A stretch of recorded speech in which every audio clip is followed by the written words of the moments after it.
This is a meeting of the Standing Committee on Local Government. I wish to express a hearty welcome to all members present and to our departmental officials and officials from SALGA and councillors who are present in this particular meeting. And I wish to express a special welcome to our newest member to the committee, that was 80 seat on the 5th of August, and that is member Kayla Murray. Member Murray, most welcome to the Standing Committee on Local Government. I hope you will have a useful experience and interesting experience and a fulfilling experience in this Standing Committee, and I'm very confident that your contributions will be most positive and valued in this committee. So as you were saying, Johan, we have a quorum, but could be by means of process just established from the members who are present. Just to introduce myself, I'm the chairperson of the committee, and my name is Derek America. Could the members who are present please introduce themselves?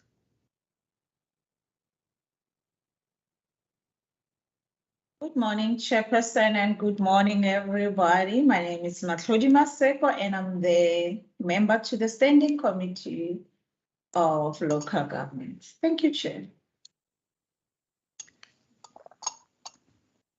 Good morning, Chairperson, and to the meeting, and welcome to Kayla Murray to our meeting. My name is Member Makamba Pocha. I'm the member of the Standing Committee on the Local Government. Thank you.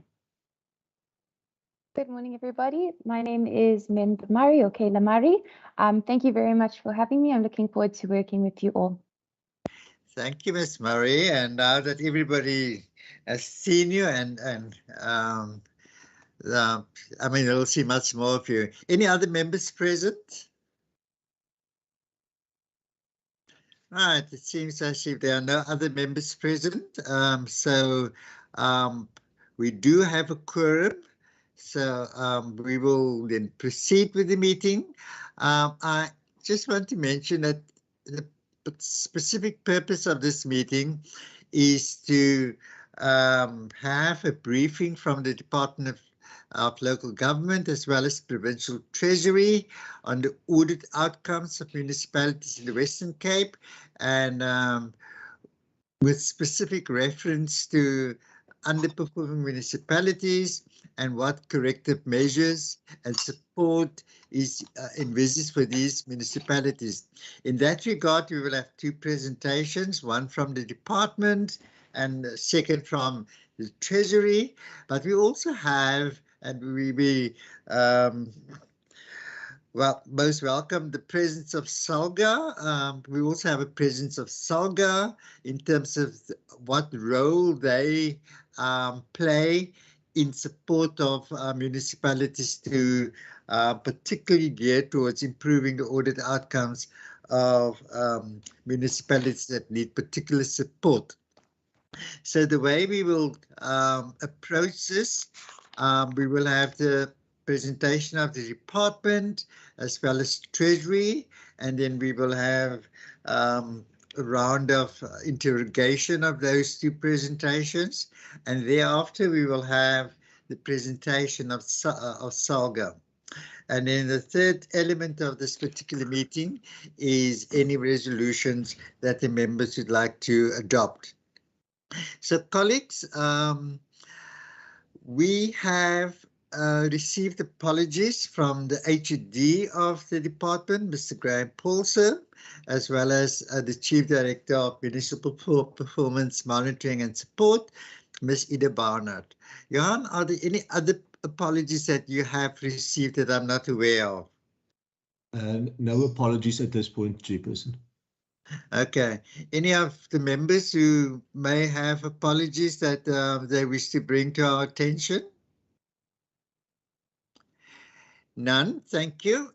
So, colleagues, we are having this meeting on the MS Teams platform, a platform that we are very conversant with and we are very used to, but allow me to bring to your notice the directives that was issued on the 17th of April 2020 in relation to meetings taking place on the MS Teams platform. I shall not repeat those directives because members are at this stage fully conversant and have been extremely compliant with those directives over the course of the time that we're having these meetings on this platform. Our committee meetings are open to the public, and there may be members of the public who are tuned into this particular meeting.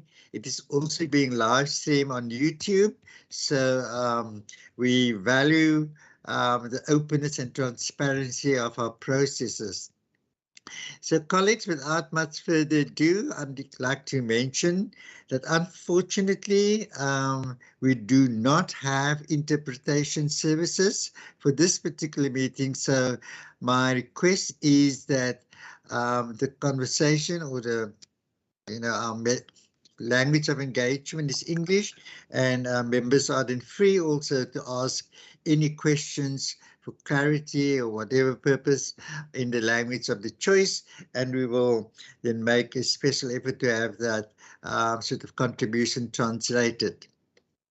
So, colleagues, without much further ado, I'm going to start right away with the presentations, and then I will then hand over to the Department of Local Government. Allow me to welcome the able officials of the department in this meeting. I don't know, in the absence of Mr. Paulson and Mr. Barnard, we have on the platform Dr. Grayling and Mr. Rylands. I don't know which of the two of them will lead the presentation, but they will introduce the officials, and then we will take it from there. And from Provincial Treasury, we have with us, I don't know, Mr. Savage, which is the HOD. I don't know if Mr. Savage is with us, but then we also have the Deputy Director General, Ms. Juliana Hantana. So we will assume that when Ms. Hantana is on the platform, that she will lead the delegation and then introduce the officials when Provincial Treasury will make their presentation. So, colleagues, having said that, I am handing over now to the Department of Local Government, and then they will take it from there. I will then also introduce the SALGA officials later on when they and councillors when they will present their sort of action plans to the committee. Okay. With that said, over to the department. Good morning, Chairperson. It's Graham Paulson. I am on the platform. Oh, thank you. And Ida Barnett is also on the platform. I can't just get my camera to release. Yeah, so but we're both on the platform. We've got other commitments, but I've prioritized the meeting with the standing committee this morning. So the officials are also on the platform. As you said, Sandra Grayling and Abil and other directors. And so we will focus on just the support provided to municipalities, but we'll also focus on 1 or 2 or 3 of the municipalities which we are dealing with very closely and provide support and assistance. And we have made a presentation available. So I'm going to ask Ms. Ida Barnard just to proceed, and where necessary, I will come in and also, if there's subsequent questions, field some of the questions, Honourable Chairperson. Thank you very much. Thank you, Mr. Paulson. We're delighted to have you with us. But before Ms. Barnard proceed, let me welcome Honourable Doug Moore to the meeting. And we're also equally pleased that you could join us. Thank you. Thank you, Chair. Good morning, everyone. Thank you. Chair, good morning. I'm also here, like my HOD indicated, I will lead the presentation. I will just quickly flight it, if that is in order, Chair. All good, Ms. Barnett, you may proceed.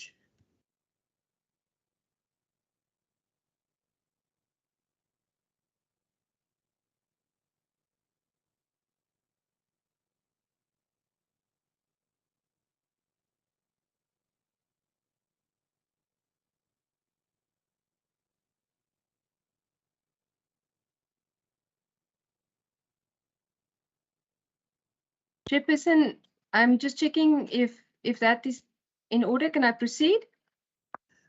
From our side, all good, Ms. Barnett. I don't know if the members are okay with what they see on their screens. Thank you so much, Chairperson. I will therefore then proceed. All good. All good.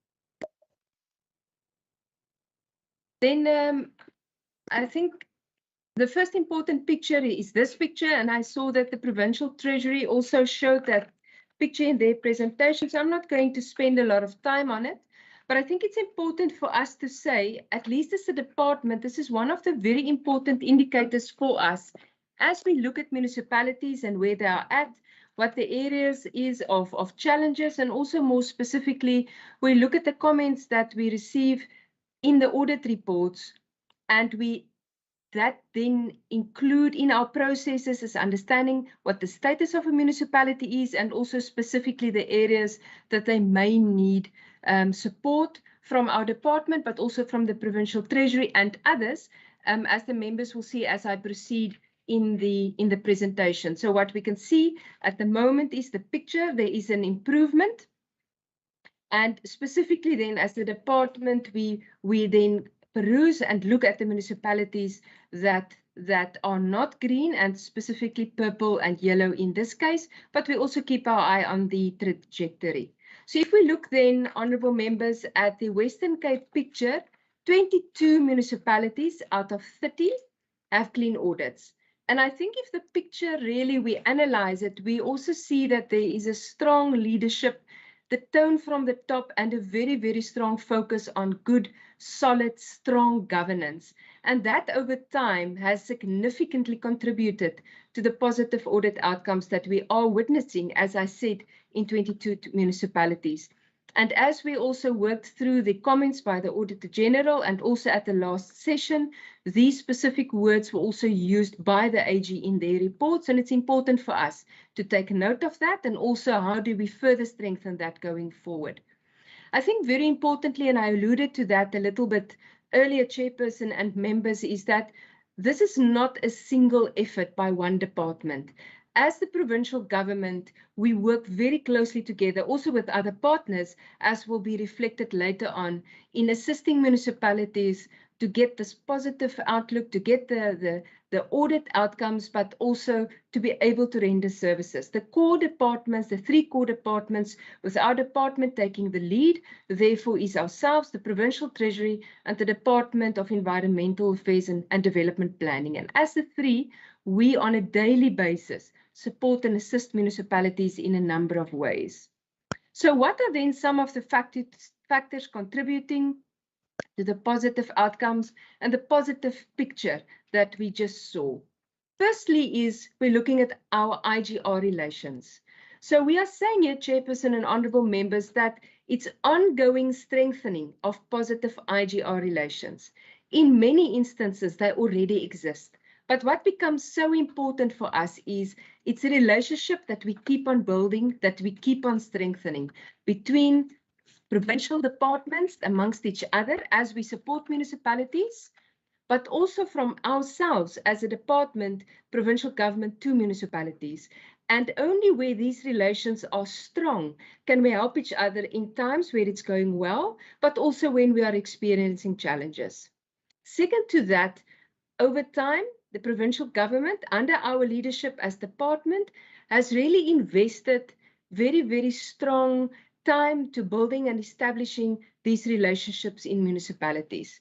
Now, to help us to guide this and give structure to this relationship, a number of fora has been established, and all of these are functional. Just to have a look at them, PCF, MinMay Tech, and also their technical committees are meeting on a frequent basis, and that gives us an opportunity to look at contemporary and pertinent matters that are already present in the space or is starting to enter the space.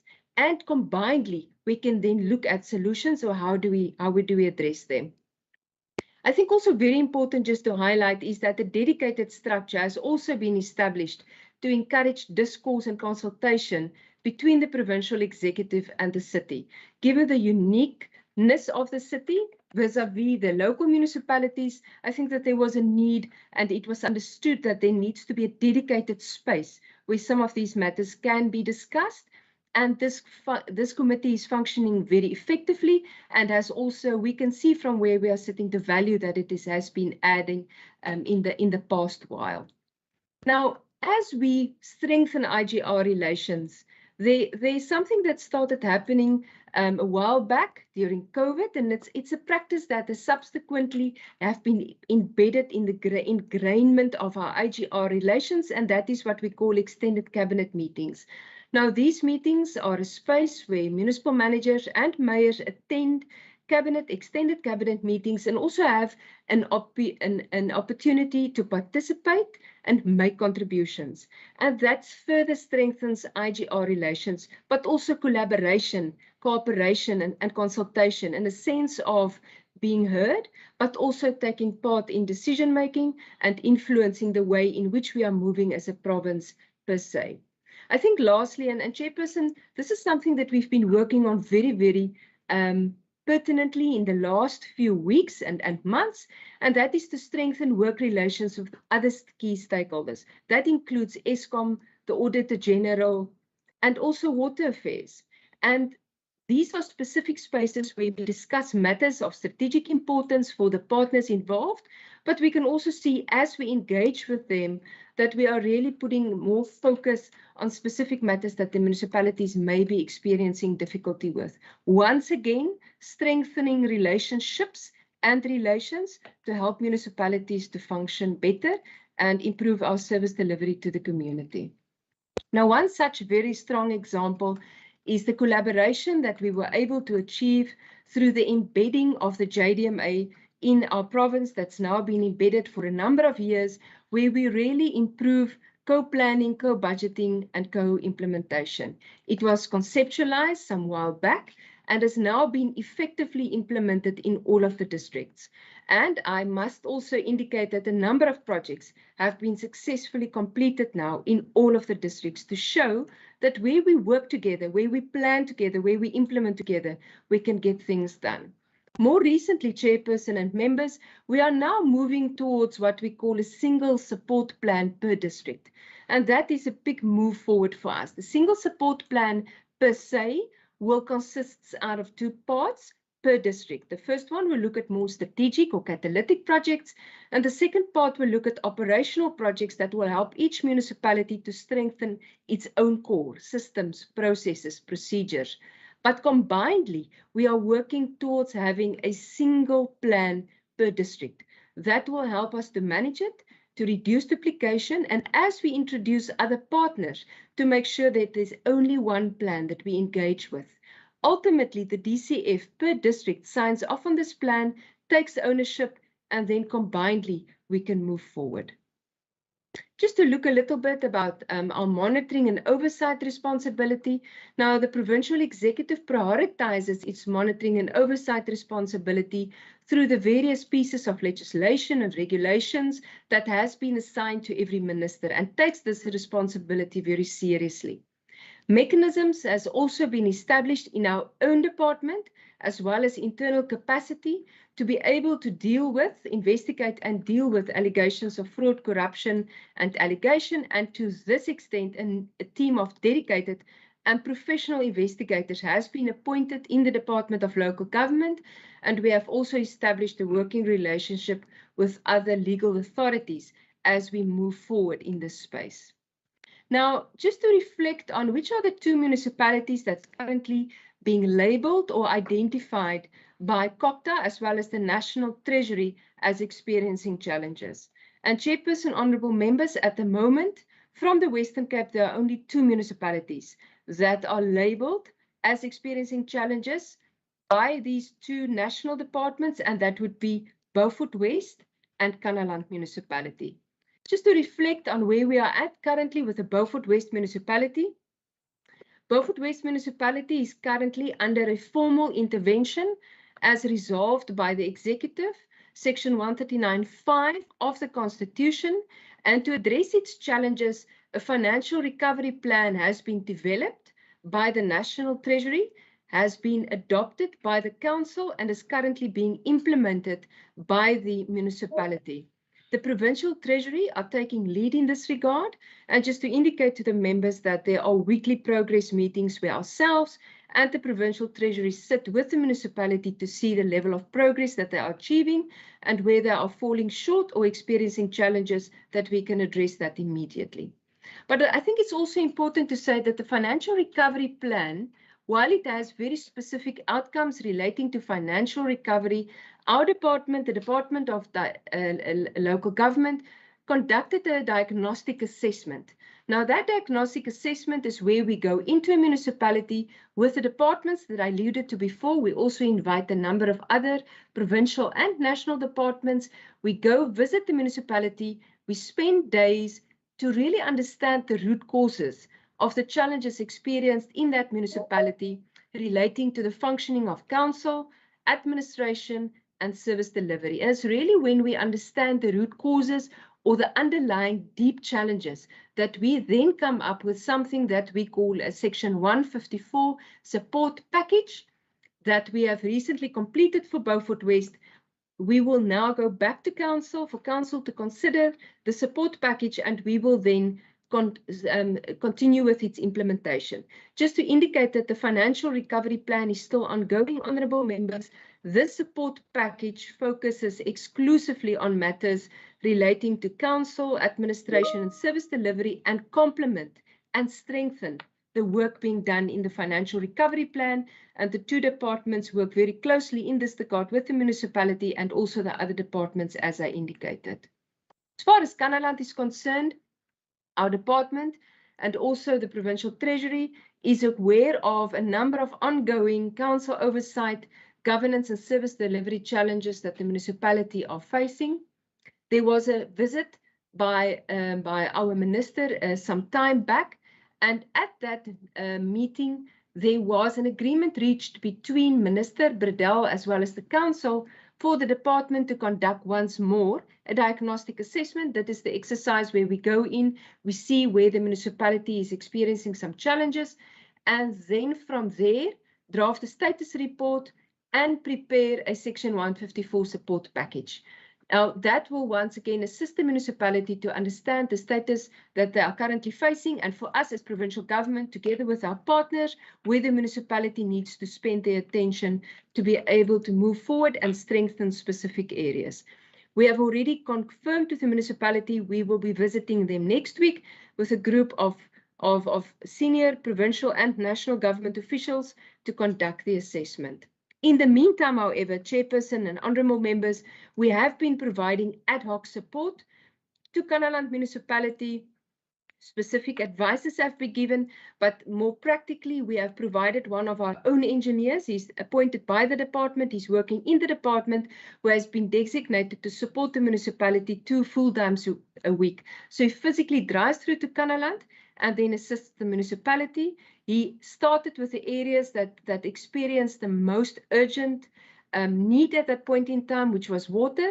And just to indicate that under his leadership, a session took place last week with all stakeholders, whereby the service delivery challenges of the municipality were unpacked in great detail, together with colleagues from COCTA, MISA, Water Affairs and others, to be able to come up with a support strategy that will link into our support strategy, as I alluded to before, but that work was so urgent that our engineers had already started with that deliverable. Then if we peruse the audit outcomes, as I indicated before, there's one municipality that regressed, and that is Laingsburg.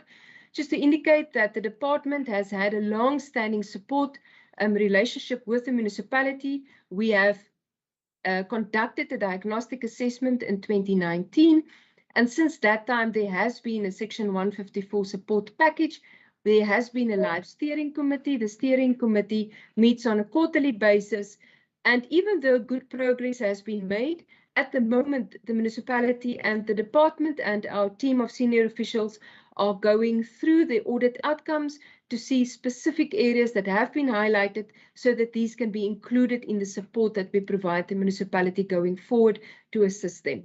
In this work, obviously, our colleagues from the Provincial Treasury is providing us support and also playing a leading role, specifically where it relates to matters of financial governance and also financial well-being of the Laingsburg municipality.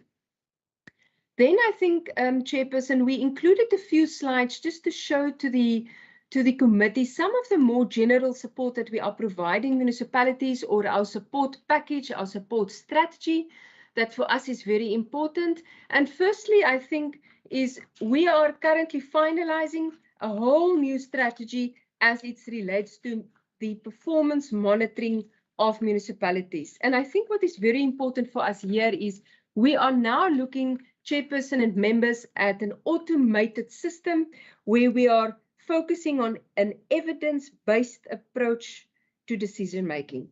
So what this picture is showing us, on the left-hand side, there are a number of functional areas which we are now using, and we are introducing key performance indicators for municipalities that will pull through live on a digital system, whereby on the right-hand side, the members will see, we will be able to see live on a daily basis what is the status of municipalities. And once more, it will be evidence-based. It will be based on specific criteria on how municipalities are functioning. And ultimately, this will guide and aid not only ourselves, but also municipalities to be able to make quicker decisions about where to support municipalities, how to support municipalities, and above all, that our understanding of the status of municipalities are factual and based on exactly where the municipalities are at. And this is some of the work that our department is currently finalizing, Chairperson. Then just in terms of the support that we are providing to municipalities, we have adopted a number of strategies to provide hands-on and targeted support to municipalities. So hands-on, meaning in a very practical sense of the word, like I indicated before, we have deployed engineers and other of our own staff. But targeted meaning we really try and figure out what exactly is the need of that municipality, so that we don't come with general support specifically, but where you need specific support, we really target that support in the area that you have a need and a requirement. That is ultimately to help a municipality to improve and enhance their functioning firstly, because the stronger they are, the better they are able to function, the better they are able to discharge their services. Now, under the leadership of our department, we have established capacity chairperson across national and provincial departments to be able, what I refer as diagnostic assessments. Now, these are officials, senior officials from a number of departments that physically visit the municipality for a number of days, and we look at how is it going in a municipality. We look at the current state of affairs, systems, processes, structures, and it is skilled officials that's done a number of these over time to be able to do two things then. The first one is we then develop a very specific status report of the municipality, reflecting of what is working well in that municipality, but also based on the assessment of this team that visits the municipality, which are the areas that really require further enhancement, improvement, or refinement. And then we help the municipality to develop what we call a support package. Very importantly, honourable members, the respective councils then adopt both the status report as well as the support package. And that helps with ownership. The municipality then takes further responsibility as the municipal manager takes ownership of the implementation of the plan. But we don't leave him alone.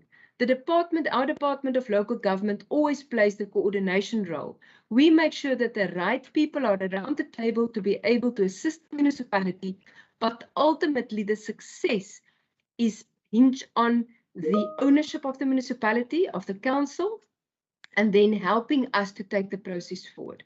Lastly, I've reflected on this. We are now moving towards a single support plan per district that contains all the strategic projects that run in the JDMA process, but also every municipality will have its own operational projects, and these are matters, like I indicated and alluded to before, that will help a municipality to function better, be stronger, so that you are able to discharge your responsibilities better. From there, we then have a targeted support package, just to say that these are tailor-made per municipality. Obviously, there are a number of themes that will always cut across municipalities at the moment, for instance, the changes that the HR regulations are bringing about, but we make sure that the plan that every municipality receives, Chairperson, speaks to the needs of that municipality so that we can address that.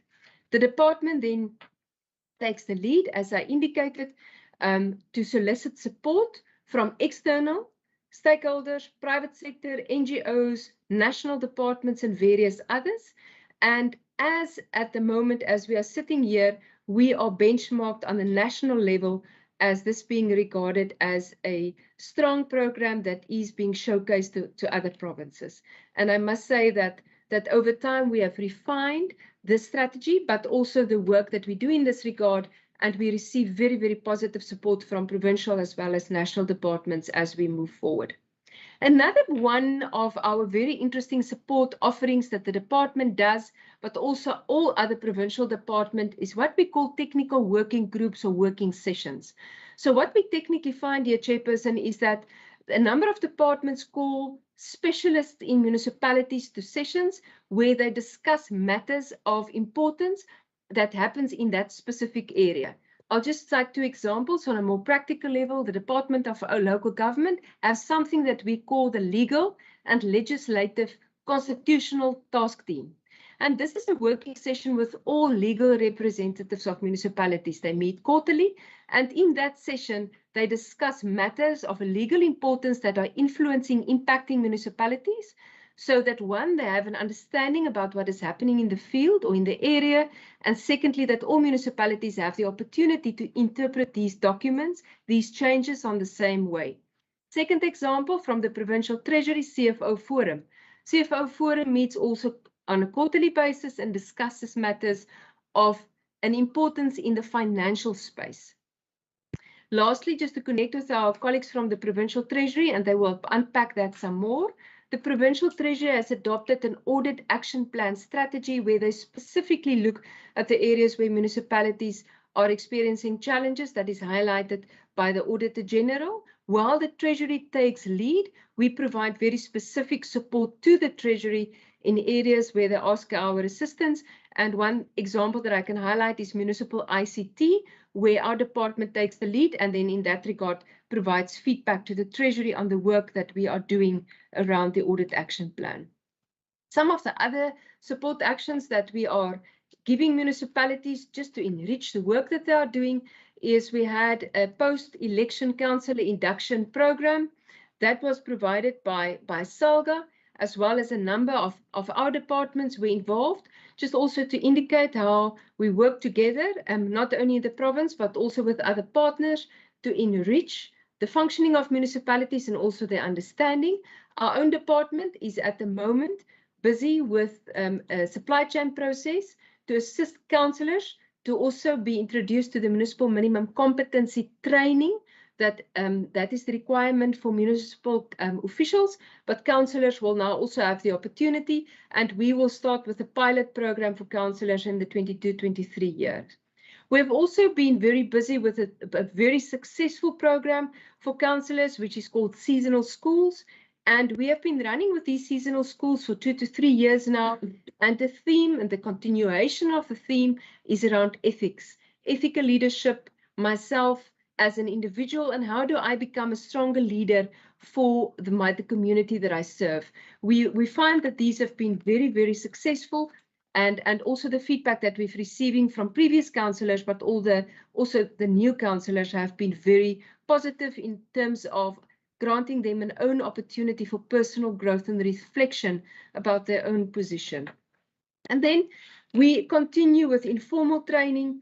It's a changing landscape, and therefore on a regular basis, our department is approached by councils and by municipalities to assist with informal training or information sessions. Of late, we have been giving numerous sessions about roles and responsibilities, impacts, delegations. How does it work on a more practical level? Then, Chairperson, our last slide, and I think the reason why we put it last is that our department has now established what we call a knowledge management hub. And that knowledge management hub feeds the digital status reporting platform. And that's the platform that I referred to earlier, where I indicated that we are starting to move towards evidence-based approach towards decision-making, where the status of the municipalities can and will be tracked real-time. And as I indicated, that will start informing the decisions that we make sure that it guides our budget allocation and also influence our support packages. Knowledge management is of critical importance to be able to do that. And we are working very closely with our colleagues at the CEI, at the Department of the Premier, to also create the space where we can do this, and it's very closely linked to some of the provincial work that is currently happening. So, Chairperson, thank you very much. I will pause there and just reconnect with my HED. Thank you, Chair. Thank you, Ms. Barnett. Mr. Paulson, over to you again. Thanks, Chairperson. I think I'm not sure whether you want to take questions now or you first want to do all the presentations. And yeah, I'm guided by you, Chairperson. Thank you. Thank you, Mr. Paulson. We will take the first two presentations together, that being the presentation we've just received now. And then we also, thereafter, we'll get the presentation of Treasury, and after the second presentation, we can open the floor for questions and comments, and then it can be directed, the questions and comments, to either your department or that of Provincial Treasury. So we will do it like that, and I see on the screen Mr. Hardin, and I suppose, Mr. Hardin, you will be leading the Treasury's presentation. Thank you, Honourable Chair. I just want to check if Jalinda or David Savage is in the meeting, just to do a short introduction, and then I'll be driving the presentation for the Provincial Treasury. Absolutely. Thank you, Mr. Hardin. You're welcome. Please, from the committee side, we would like to express our sincere welcome to yourself and your Treasury colleagues. And if the HED is on the platform, Mr. Savage, certainly I will I'll hand over to you to make the necessary introductions and opening commentary if you wish to. Thank you. Thank you very much, Chair, and good morning to all the honourable members on the platform, and of course to my colleagues from local government and from the provincial government departments. Yes, today we have a team from the Provincial Treasury that's led by Mr. Hardin, Aziz Hardin, as you've already seen him, and he'll lead the presentation, but also Dion Cornier, Melissa van Niekerk, Fayez Sali, and Isaac Tsi, some of the team that we that coordinate our work in the local government environment and the Provincial Treasury side. I thought Ms. Barnard did an excellent job in indicating the sort of joined up approach that we have developed in the province that I think is relatively successful. We obviously watch audit outcomes very, very closely as a bellwether of where we are, but they certainly are very seldom surprises for us, and they are used to fine-tune and that integrated package of support and response that we have from the province. So it's really a sustained coordinated strategy that we follow with in a partnership mode. I think first and foremost that partnership is with municipalities themselves, but then as Ms. Barnett had indicated, it's with Department of Local Government as a key partner for us as a Provincial Treasury. And I think our teams are working very well together, as well as other provincial departments, in making sure that we're providing systematic support through the annual financial cycle to municipalities in relation to their own needs. And that's where we put a lot of our effort in providing that calibrated and differentiated support that responds to needs of individual municipalities. So let me then hand over to Aziz Hadin. Thanks, Aziz. Thank you, HOD. Good morning to all the honourable members, and may I start off by saying all protocols reserved or reversed? We did this presentation to a number of bodies. We started off with the chief financial officers in the municipalities. We've also presented it to SALGA, and we're also presenting it to our professional platforms that assists us with my phone not coming back to you as well. Yeah, I came all right. Apologies, Chair. I'm going to ask Dion, please move along to the next slide. So when it comes to audit outcomes, the Western Cape government eagerly awaits the Auditor General's general report. And that is a statement made by the Auditor General on what they have experienced in the audit outcomes for the year under review or for the past year. Now, the Auditor General tells us, and it calls on all municipal leaders to transform local government to essentially improve people's lives. The National Auditor General, Mr. Kani Maluleke, has indicated that now is the time to activate the accountability ecosystem to shift the culture in local government towards performance, integrity, transparency, and accountability. And this can only be attained through courageous, ethical, accountable, capable, and citizen-centric leadership. And very importantly, active citizenry is crucial to understand the needs of the communities so that they are heard and that their needs are acted upon, and that the municipal leaders are held accountable for their actions.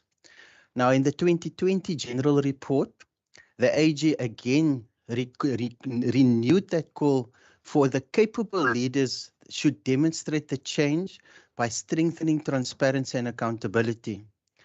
And it was important, since we just come off the back of a municipal election, that the new administration must instill a culture of performance, a culture of accountability, a culture of transparency, and most importantly, a culture of integrity. Thanks, Dion.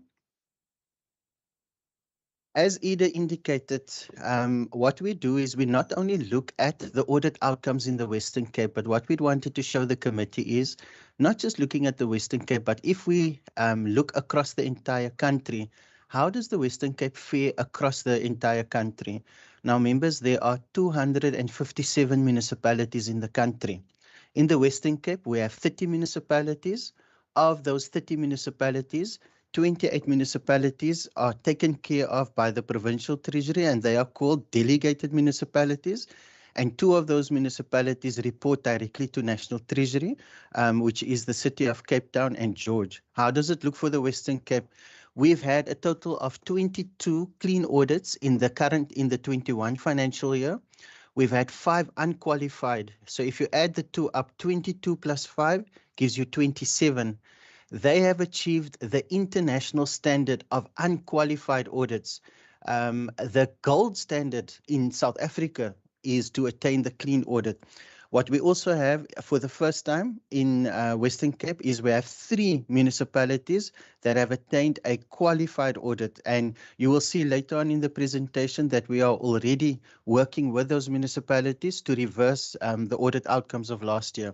If we're moving on to the next slide, this just gives a different view of how if you were to place Western Cape on a map, you'd see that most of the Western Cape in terms of audit outcomes is sitting in the green space, which means that the Auditor General is saying we have audited these institutions. you have, when you place, what they are saying is that you can be comforted when you read the financial statements and the annual report of these municipalities. You can be comforted that their financial statements fairly reflects all of the transactions. It accounts for all of the assets and it accounts for all of the liabilities. Furthermore, it accounts for all the revenue and the expenditure, and it has accounted for it correctly. We haven't found anything significant for you not to trust this information. If you look at the orange block, those were the 5 audits that was unqualified, and that is Beto, the City of Cape Town, Knysna, Prince Albert, and then there was one more. In terms of the 5th one that received unqualified with other findings, and then the ones that we worry about is the Kanneland, it is Beaufort West, and it is Laingsburg. And you will see now the program that we've specifically implemented for those municipalities. Diane, if you can move forward, please. Okay. This is the presentation or the slide that Ida had shown you, and you will see, members, that it's not just about 2021. We take a comprehensive look. We look at our municipalities, not just in a particular year, but we actually look at the history of those municipalities. Where do they come from? Where are they currently in 2021, and how do we assist them to either improve or to maintain their audit outcomes? Now, if you look on the map in front of you, you will see Laingsburg has been purple for a number of years. If you see Knysna has been purple for the last 2 years. And then if you see Beaufort West is purple. Beaufort West came from red and then went to purple. And purple, in this case, it's qualified. If those are the 3 municipalities that was qualified in the 2021, all other municipalities are in the safe and in the space where if they retain the audit outcomes, there isn't a significant amount of work that needs to happen. You will see that when the Auditor General had written about the Western Cape, they had definitely cited the work that we do in the Western Cape government in terms of our support as a Department of Provincial Treasury. And as a Department of Local Government, we have given the municipalities the maximum support that we can give. We can only improve year on year in terms of our own processes to ensure that our support spreads as far as and as wide as possible. If we move on to the next slide, essentially, members, this is what we are now taking out to the municipalities. For the municipalities that have clean and unqualified, we're saying to them that, listen, clean and unqualified isn't necessarily something that allows you to rest on your laurels. So you constantly have to manage and monitor what it is that we are measuring. So when we're looking at the municipalities from the financial side, we look at their financial health indicators. We consider whether or not the municipalities is a going concern. And what a going concern means is that you can at least operate for the next 12 months. We also consider the creditor payment period because in law, municipalities are supposed to settle their creditors within 30 days, and we manage this very tightly so that the municipalities, as far as possible, pay their creditors. One of the signs, if a creditor is not paying, it means that there is possibly financial difficulty. So this is a monthly indicator that we monitor from the Provincial Treasury side. We also monitor the debt collection period, because the debt that the municipalities collect is how they, essentially when they sell services, they need to be paid for those services. And if they don't recover the money sufficiently, they will not be able to spend in the critical areas like infrastructure, like salaries and wages, and of course, not be able to pay the creditors. We look at municipalities that have stable deficit budgets and also how they're going to improve from tabling a deficit budget to at least tabling a cash-funded budget. We look at the current liability position in terms of how much liability or how much debt do you owe, or how much people do you owe on your financial statements. And we ensure that we constantly remind the municipalities that they need to clean up in terms of paying the outstanding liabilities.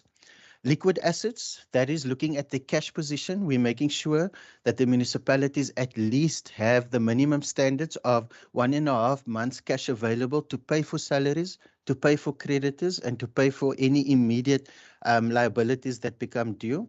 We also monitor the bank account as well as the investment account to ensure that the municipality doesn't go into overdraft. We look at the net cash flows in terms of how, when the municipality receives money, how they're utilizing their money. And then in terms of, we also compare the creditors as a percentage of cash and cash equivalents. That is just on the financial health indicators. We then go under the supply chain. Our colleagues in the local government supply chain unit make sure that when the municipalities contract, that whatever tenders is put out there, that we try to ensure that there is no uncompetitive or unfair procurement processes. We remind and advise the municipalities that there has to be contract management, because it's one thing signing a contract, it's another thing managing that contract on a monthly basis until the contract closes out. We also look at awards that's been given to close family members, because we know that councillors are not supposed to be involved in the supply chain process. And we make sure that from the administration side, we remind the municipalities that they cannot award contracts to close family members. We also look at awards to employees, because there has to be some kind of declaration by the employees where they have an alternative form of income, that the municipality is aware of that and that the accounting office has actually authorized it. And then we also look at awards that's made to other officials or state officials who is in a full-time employment for the state, but then they also get contracts from the municipalities. My name is Ashley Lady. I'm actually trying to get through to the Medicross in Vrede-Kloof, but I'm not able to. Ashley? Okay. And then, members, we also look at not just the finding, we look at the root cause of what resulted in the finding. And you can ask me, so the Auditor General's report is not the only report that we look at, but understand this, the Auditor General has a very significant role to play. The Auditor General in a municipality takes about 3 to 6 months in auditing that municipality. The Auditor General comes from a point of view where they are guaranteed independence, they are highly objective, they are impartial, they act without fear, favor, or prejudice. So we place a very high reliance on the Auditor General's reports, because these are the business consultants for government. And I mean, we pay about 140 million to the Auditor General in audit fees when it comes to auditing our municipalities. And that's why when the Auditor General's report comes out, we basically lap up every single word that is written about the municipalities, because it further enhances our own knowledge of what is happening in the municipalities. In terms of the financial health portfolio, Diane, if you can just move one more. So very importantly for a municipality, cash is king. When the municipality is not able to pay their outstanding liabilities, or when they are not able to pay for their salaries, it is definitely one of the signs of going concern. And the AG has indicated that the financial position in South Africa of 28% of the municipalities is so dire that there is a significant doubt. What that means is at some point a municipality is going to either have to be bailed out, or there's going to be some kind of intervention from the Provincial Treasury. And if not from the Provincial Treasury or the department, the local department of Creditor, it would probably be from a National Treasury point of view, where we have to actually go and either take over the administration or implement some kind of intervention. And we have already within the province, with some municipalities, we have ongoing interventions that Ida has spoken about. If we look at across the municipalities for the country, our salaries and wages bill is sitting at 100 and almost 14 billion rand. Our creditors, as reported by the AG, is 47% of our municipalities is struggling to pay the creditors. And then in terms of the average creditor payment period, in South Africa, the average creditor payment period is 240 days, whereas in the Western Cape, it's significantly lower than the 240 days, which tells you that within the Western Cape, and the Audit Outcomes confirms this, is that we're actually managing our creditors much better than when we compare ourselves to the other municipalities across the country. What the AG's also reported is that there are many municipalities, at least 26% of the municipalities in the country, that's sitting in a deficit. Now, 26% is about 66 municipalities in the country that's sitting in a deficit, which means that the expenditure is exceeding the income. At some point, there's going to be a collapse. So for the Western Cape, we specifically look at these indicators to make sure that even though our municipalities are doing well, we put in the metrics to make sure that they don't get to the point where they reach a deficit situation. If we move on to the next slide.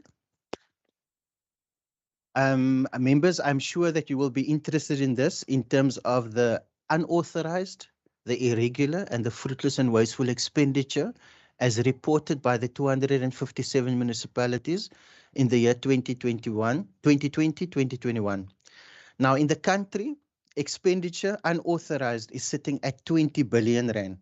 In the Western Cape, we have a total across our 30 municipalities of 250 million or 0.24 billion. That accounts for 1.2% of the total unauthorized expenditure in the country. When we go to irregular, we're sitting at about 22 billion nationally.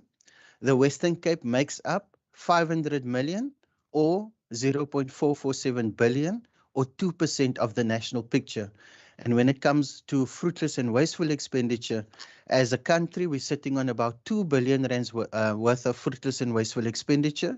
And in the Western Cape, we're sitting on 100 million, which makes up about 5%. Now, it's one thing stating these numbers. The other thing is, what are we doing about it? So National Treasury has rolled out a program that by the year 2024, they want to reduce fruitless and wasteful expenditure to zero. And they're wanting to reduce irregular expenditure at least by 75%. That metrics has already been ingrained within the provincial Western Cape government to make sure that on a quarterly basis, we are now monitoring that when irregular expenditure is incurred, it is being presented at an impact level, the municipal public accounts level. It is being addressed on a monthly basis when they report, when the municipalities report on the IYMs, they need to give us an indication of the extent of irregular expenditure. We also assist the municipalities to investigate some of this irregular expenditure, as well as to try to assist the impact to try and get it condoned by council, to write it off, or to essentially recover the money where somebody in law has been found guilty of fraud or corruption and a case has been taken out with the South African Police Service. In terms of the specific support that we're going to give to the municipalities, if we can move on to the next slide. So how is it that the Western Cape can achieve these results? First of all, every single municipality in the Western Cape is an important municipality to us. When we look at the municipality, we deal with the administration. We do not look at any kind of political affiliations. We treat every single municipality exactly the same, because all the municipalities have to apply the same reporting standards. So the first thing that we have is a financial statement consistency workshop, so that we ensure that every single line item reported on in the financial statements is understood and reported on in exactly the same way, so that when there's a problem in a line item with one municipality, we know that every other municipality will probably face a similar problem. And in that way, we deal with matters transversally, but we also have the intelligence to deal with matters on a specific and a bespoke basis when it comes to a municipality. We also offer the municipalities the opportunity to provide us their financial statements before it gets submitted to the Auditor General. And what that allows the municipality is a free, independent, high-level review of the financial statements, so that we give them an opportunity to correct any mistakes before the AG picks up any of the mistakes. We also have a technologically savvy-driven platform where, as the Auditor General raises findings with the municipality, they can immediately inform us. The Provincial Treasury will then look at the finding, and we will ask ourselves, is this a bespoke finding? Is it specific to the municipality, or is it a transversal finding? When it is a transversal finding, we get all of the municipalities together and say, guys, how are we going to address this as a collective? When it is a bespoke finding, an engagement happens between the MM, the CFO, and the Provincial Treasury accounting colleagues to ensure that the finding is either addressed or that there is an action plan that comes when the finding stands. We also in the province have a weekly standing Provincial Audit Steering Committee meeting, where the colleagues of Provincial Treasury, the colleagues of local government, and SALGA sits in that meeting so that we are continuously updated on the intelligence that's coming out of the audit findings, and where any of the Provincial Treasury officials or DLG officials needs to go to a municipality to give hands-on support. Any of the staff members are at the ready to be able to assist the MM or the CFO. We also have a technical accounting and reporting committee where any matters that are of technical in nature, we have a specific committee that deals with the accounting standards, that will deal with the Accounting Standards Board as well as with National Treasury to deal with technical issues. You will find many of the times the AG will say it is a technical qualification. Now the TAR committee is there to deal with the technical qualification because it goes down to the nitty-gritty of what is a finding. And then, whilst the financial statements is a year-end report, our support happens from the moment the Auditor General has finished the audit. Our support already starts and kicks off for the next financial year, where we go through every single management report, we identify the findings, and we make sure that in all of the forums that the Provincial Treasury hosts, whether it be the accounting forum, whether it be the MAF forum, whether it be the supply chain forum, whether it be the PDO forum, they have a drawer full of the findings of prior years, so that when we are in those forums, we make sure that findings raised by the AG largely is first-time findings and not repeat findings. Then if we go to the next slide in terms of where to next for the Provincial Treasury, we are definitely driving. You will see on the first slide, we talked about the accountability ecosystem. We are definitely deepening the combined assurance for local government and for local governance. And what that means is, in terms of who makes up assurance for a municipality, it is the MM, it is the audit committee, it is the councillors, it is the internal audit, it is the oversight bodies like Provincial Treasury, and DLG. So we are ensuring that across all of us, we try and minimize duplication, but we ensure that there's assurance given by the work that we do. We are driving 100% that there should be zero material irregularities. And we are driving the consequence management, because it's one thing, a municipality being cited for material irregularities. It is another thing that consequence management doesn't occur. So we assist the municipalities in implementing consequence management. We have a specific program in Provincial Treasury and in DLG to eradicate any of the UIFNW, and you will see on the audit outcomes, if you go across our audit reports and even our management reports, we know that the Auditor General, specifically when it comes to auditing a set of financial statements, they have to establish procedures that deals with fraud and corruption. Now, there is no audit report or management report that where there's allegations of fraud and corruption, and we are comforted by the fact that the Auditor General has effectively implemented their own standards to ensure that there's quality. It gives us confidence that any allegation of fraud and corruption has been taken up either through our Department of Local Government, or if there had been any, the Auditor General would have reported on it in the audit reports or in the management reports.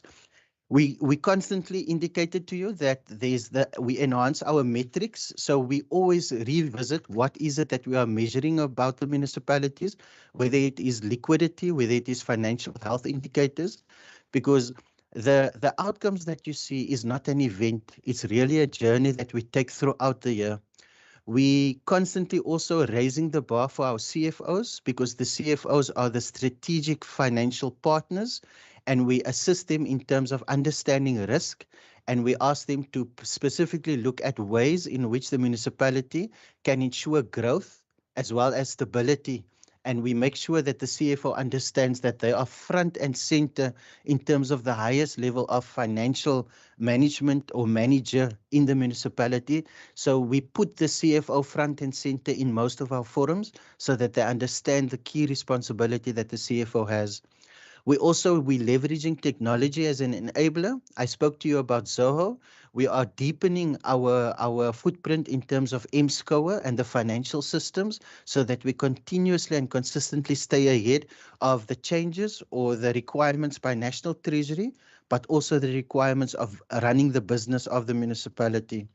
We continually drive the skills and the development of our own officials as well as municipal officials so that they remain relevant and competent. We would not be able to do this if our staff or if the municipal staff did not understand the metrics or the standards that they have to implement. So we constantly throughout the year have a program that drives skills and development, both of our internal officials in the Western Cape government as well as the municipal officials. We're constantly revisiting the reporting burden because municipalities will tell you there's too much reporting and sometimes it's duplication in reporting. We as a Provincial Treasury and Western Cape government is constantly revisiting the reporting burden so that we can also manage the cost of compliance. And then lastly, what specifically Provincial Treasury is looking at both in our SIME and in our time engagements is looking at the growth agenda. Because what you have in the pool of municipalities, you obviously have municipalities that have now consistently demonstrated that they have clean audit outcomes. That tells you they've complied with laws and regulations, they've complied with financial requirements, and they have been able to deliver on any of the targets that they've set for themselves. We're now raising the bar. We are saying, what is your next in terms of the growth agenda? Because there's constantly an influx of people into the Western Cape. And how are you preparing your municipalities for this? So we're driving an additional agenda item, and that's specifically the growth agenda to ensure that a municipality will be sustainable for the future. And then the last thing that we are working on, and this is in partnership with the Auditor General, is specifically on the lived experience and what does it actually mean.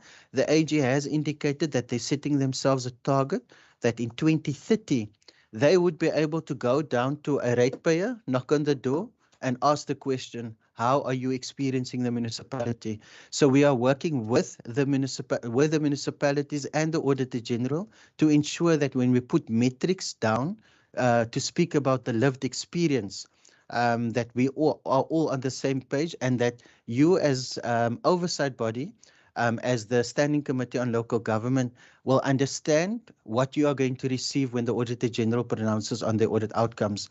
We believe not necessarily driving clean audits. We believe in 100% accurate reporting to drive clean governance.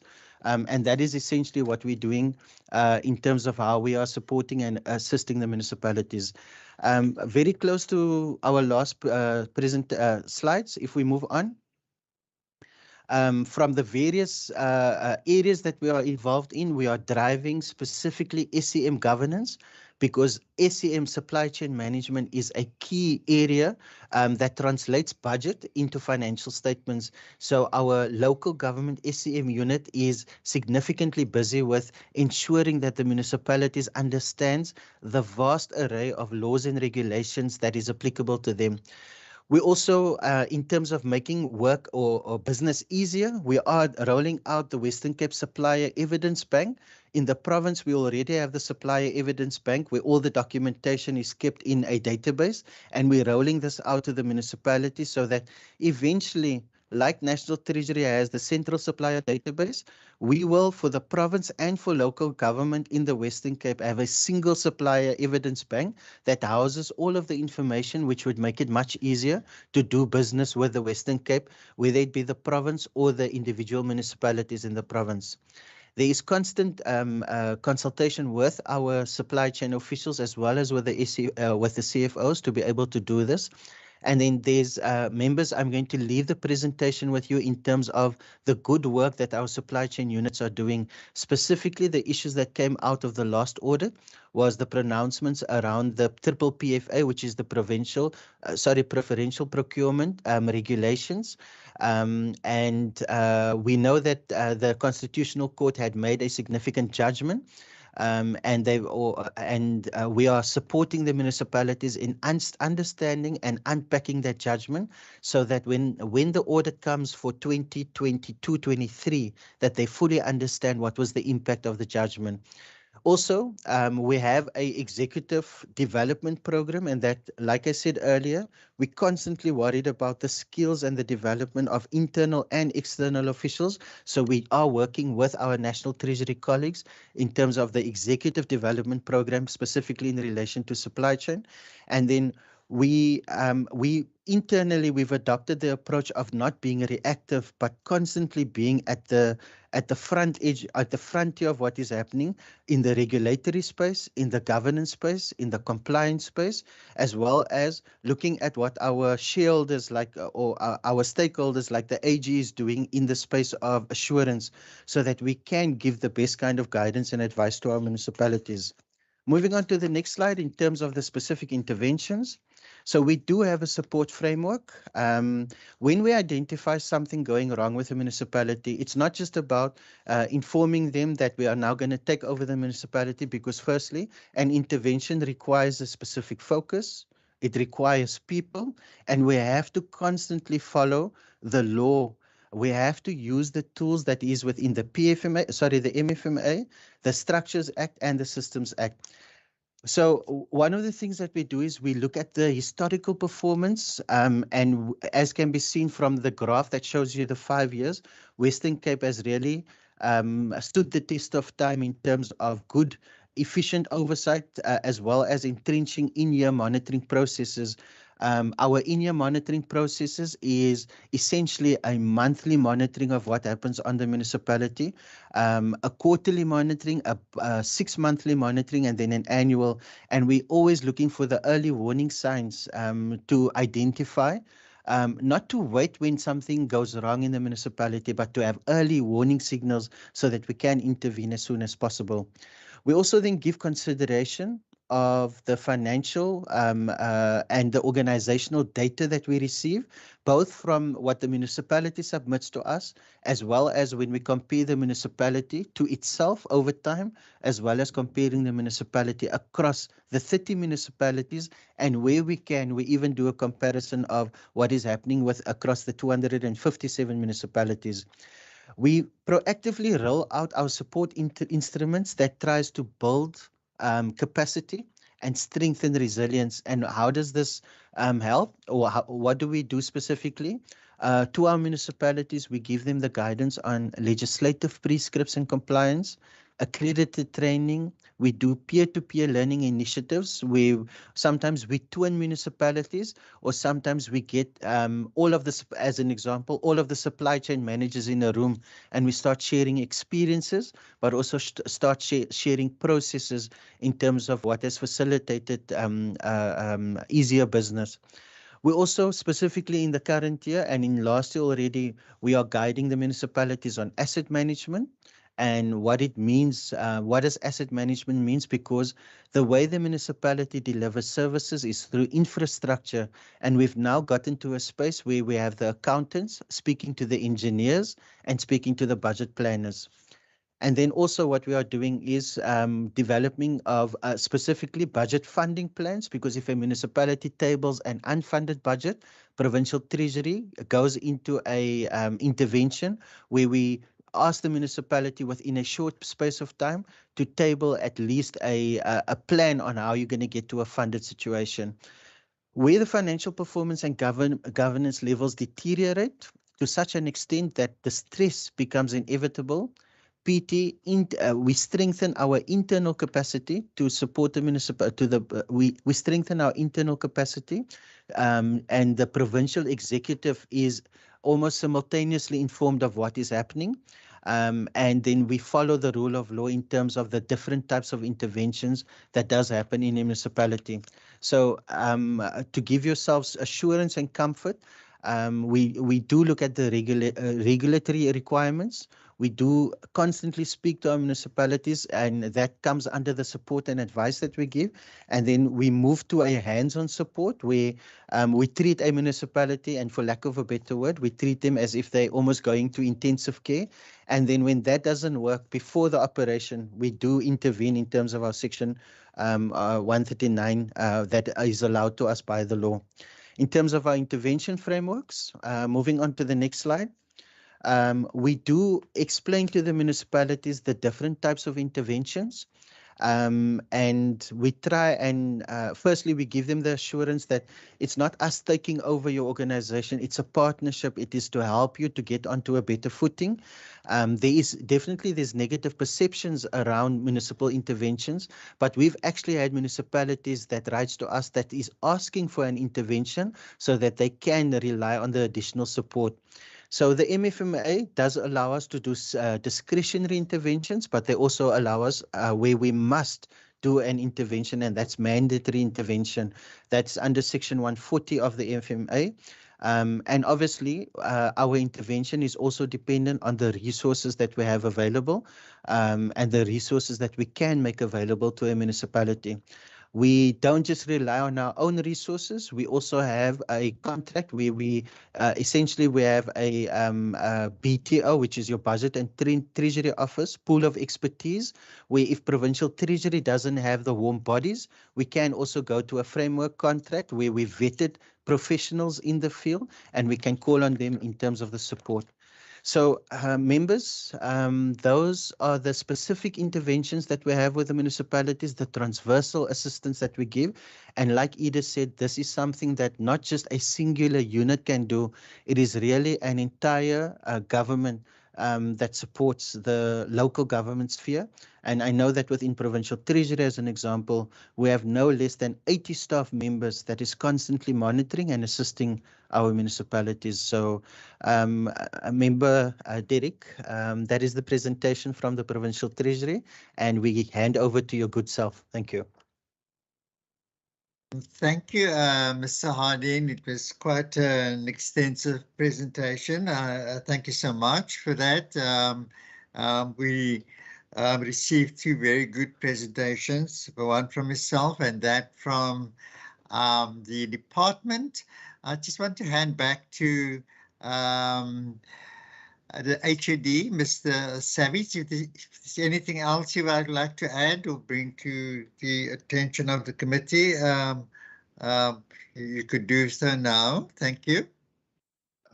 Chairperson, no, I think we'd be very happy to take questions along with our colleagues from the Department of Local Government. Thank you, Mr. Savage.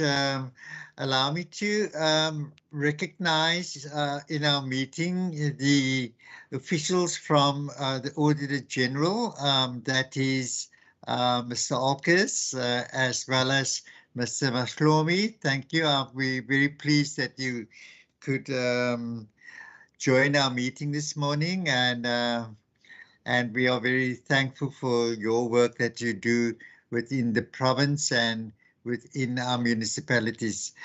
So colleagues, furthermore, let me express my regret that you don't have this presentation of the Treasury. We will circulate it to you as soon as we possibly can. We receive it.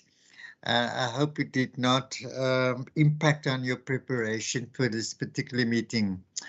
I'd like to, seek your guidance with regard to the process. We do have a presentation of SALGA, which is not a very long presentation.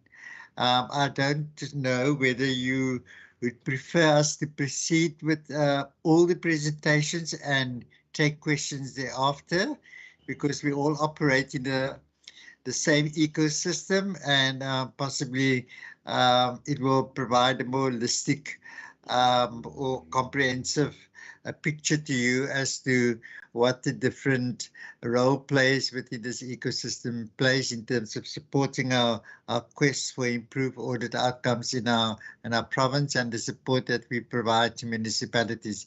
I'll take your guidance on that, and then we can then proceed. Chairperson. Chair. Honourable Dugmore, I recognise you.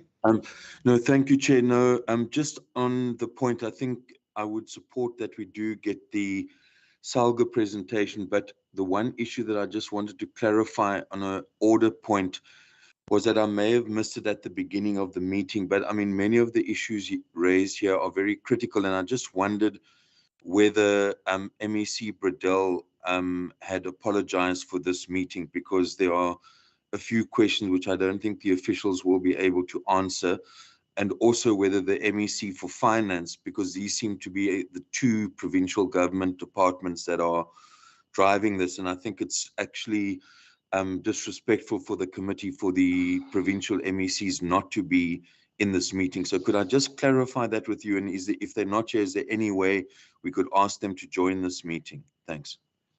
Thank you. Yes, Honourable Dugmore, unfortunately, the MECs are in a cabinet meeting this morning and did submit their apologies. Their possible their non-attendance, but we do have the HUDs of both departments present that would possibly ask whatever questions and you don't need to respond to, but unfortunately we had the public holiday yesterday, which would have been our meeting day, and then the ministers should have been present, unfortunately, for that situation. Thank you. Members, any other possible in terms of procedure, shall we have the SALGA presentation? Kyla, Honourable Murray, sorry, I do recognise you. Thank you, Chair. I just wanted to note that with respect to the questions that I have, and in terms of the oversight that I feel is necessary, I do strongly feel that the attendees or the executives present today are sufficient to answer my questions. Thank you.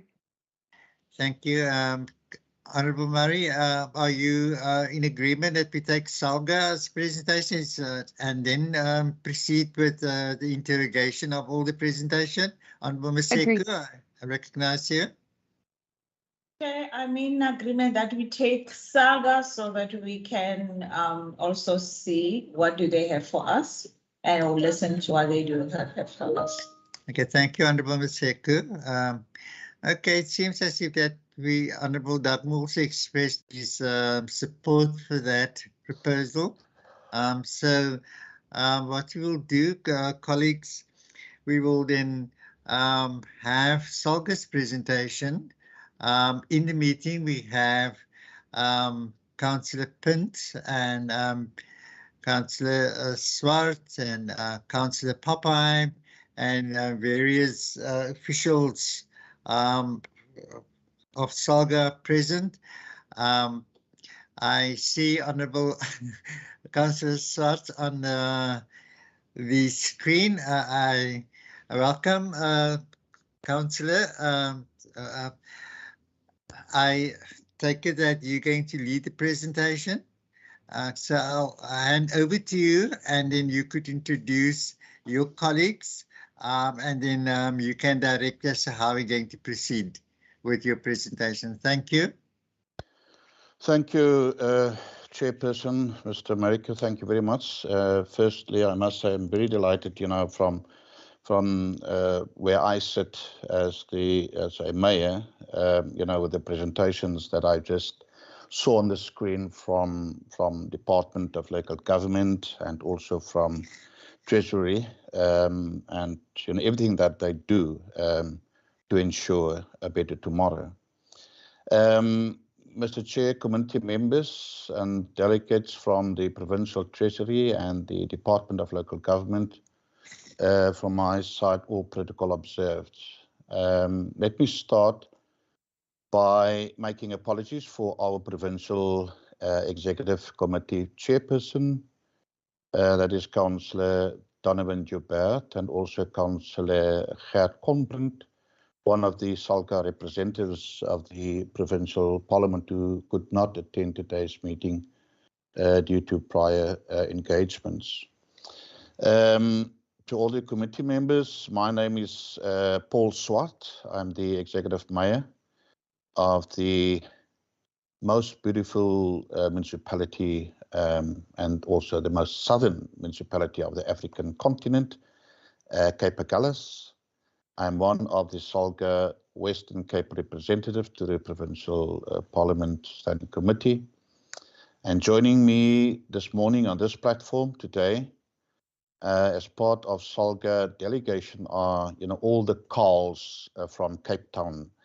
And firstly is Councillor Cole Papine from the City of Cape Town, the Chairperson of the Governance and Intergovernmental Relations Working Group. And also, secondly, Mr. Carl Pint, also from City of Cape Town, the SALGA representative to the Provincial Parliament. Carl, I don't know whether Carl is in the meeting already, but he said that he will join later. And also from the Western Cape Provincial, the SALGA is the Provincial Director of Operations, Mr. Khalil Mulachi. In the very young but diamond Mr. Nkosinati September. Small but sharp is the Senior Advisor, Financial Resilience. Mr. Armstrong Mpela is a Senior Advisor, Governance and Intergovernmental Relations. And also Mr. Laizo Nyamela, Advisor, Intergovernmental Relations and Strategic Relations. On behalf of SALGA, I'd like to take this opportunity, Mr. Chair, to thank the Standing Committee on Local Government for inviting us this morning to share with the Committee on SALGA plans to support our municipalities to implement oversight and accountability intervention.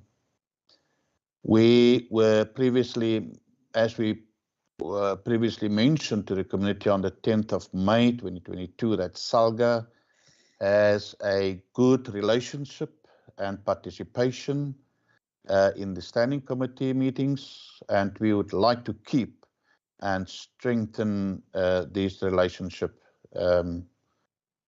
Today, we are responding on the invite to engage the committee on the plans to support the municipalities, specifically on measures and envisaged support to municipalities. Getting to the business of the day, SALGA launched the Municipal Audit Support Program, MASP, to assist our municipalities in the red zone based on the 12-13 and 13-14 audit outcomes. The red zone included municipalities with adverse audit opinion, disclaimer opinions, and audits not finalized by the legislative deadline. To provide targeted audit improvement support, SALGA MASP program is implemented through a delivery model based on benchmarking and peer review. The latest municipal audit report by the Auditor General and the list published by the National Treasury on municipalities at risk of being placed under Section 139 intervention was used to identify municipalities who will be targeted for the oversight, accountability support through the Municipal Audit Support Program. And through the MASP, SALGA, working together with Provincial Treasury, Department of Local Government, and other stakeholders, will assist the 6 identified municipalities, Canelan, Machikama, Laingsburg, Beaufortwes, Prince Albert, and Oudtshoorn, with a review of Municipal Public Account Committees, Terms of Reference, and Ward Committee and Public participation policies to ensure that good governance in municipalities is enhanced. In addition to provision of the hands-on support to identify municipalities, SALGA will continue to convene the engagements of the Municipal Speakers Forum and the Impact Chairpersons Forum as part of improving good governance, oversight and accountability in all our municipalities. Mr. September will take us through the presentation from SALGA. And Mr. Chairperson, thank you very much. Honourable members and delegates from Department of Local Government and Provincial Treasury. Through you, Mr. Chairperson, I would like now to hand over to Mr. September. Thank you very much for this opportunity. Thank you, Mr. America. Thank you, Alderman Swart. Thank you. Mr. September. Thank you very much, Executive. As well, I hereby agree.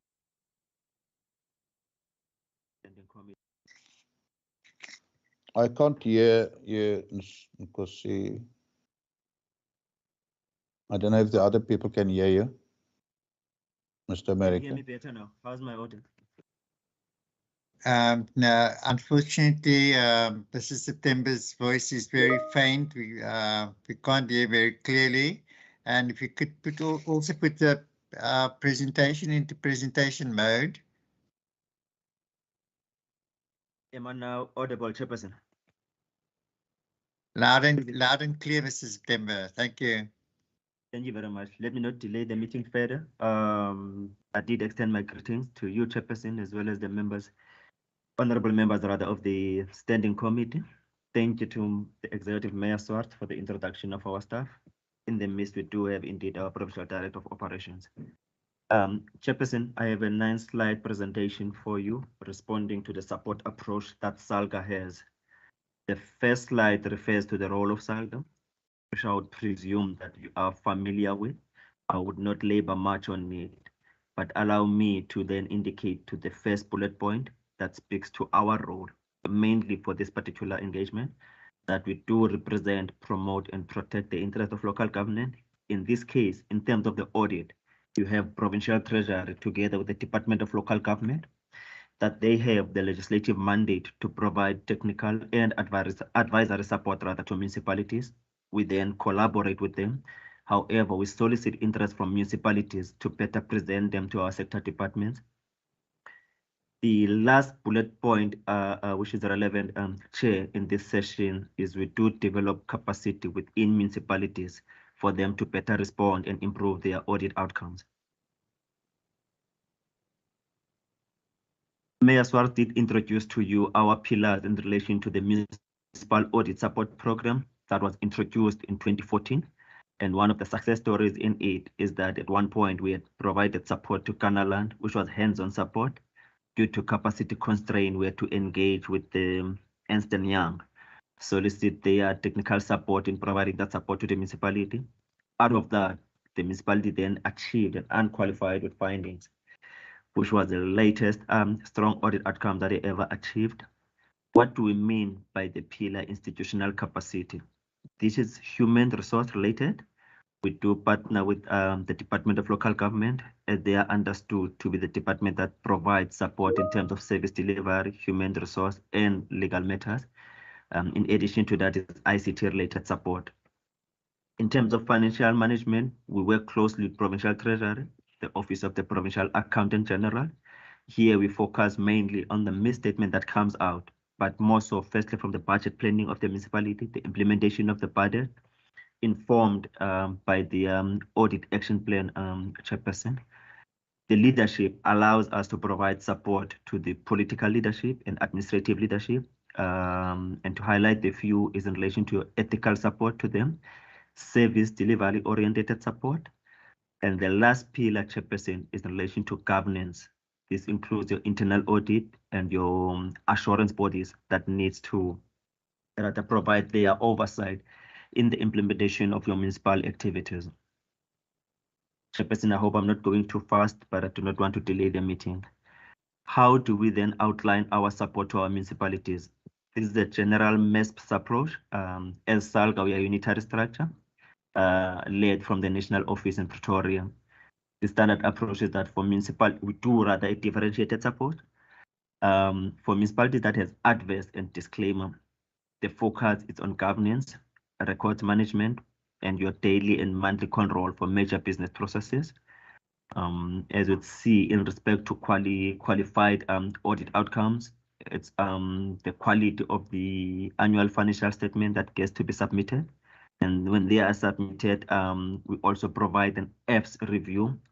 Here we do work closely with City of Cape Town, who would have your demo or dummy F's that they do produce on your monthly and quarterly basis, and see whether can we reciprocate that to municipalities as a share of good practice. We do engage in your prevention of non-compliance. As you would know that once there's a non-compliance, there's nothing much you can do. And for this to be effective, we rather go for a year-long approach instead of the year-end approach. The review of your business processes and the prevention of UIFW. Again, we do collaborate with Provincial Treasury together with National Treasury. Wayne, my comments in particular. Recently, we had an engagement rather with the City of Cape Town, as well as the CKD municipalities, taking them through the UIFW reduction strategy. And this, we did it through the portfolio induction process that we had. We also received extensive support from Provincial Treasury through the Office of Melissa in coordinating within Provincial Treasury, as well as Department of Local Government, where we work closely with Mario in rolling out the portfolio induction to other districts as well, Chairperson. We have a consequence management that mainly resides within our governance unit, which we do provide support to municipalities about it. Strategic planning and performance, this responds to your predetermined objectives. For municipalities that are unqualified, nothing much of a support that we really do there because of the nature of the audit outcomes. They are really not of material nature. However, what we do is that when there's Fs that we received, then we do a review. Before we submit our reviews to municipalities, Provincial Treasury assigned deputy directors per district. We then align our work with theirs and then have the same submissions to the municipalities based on request. We're currently on the process of conducting a roadshow in respect of financial health. We have identified Prince Albert, as you would see that their staff personnel, or you know, their staff personnel has been put together quite nicely after the challenges that they had before.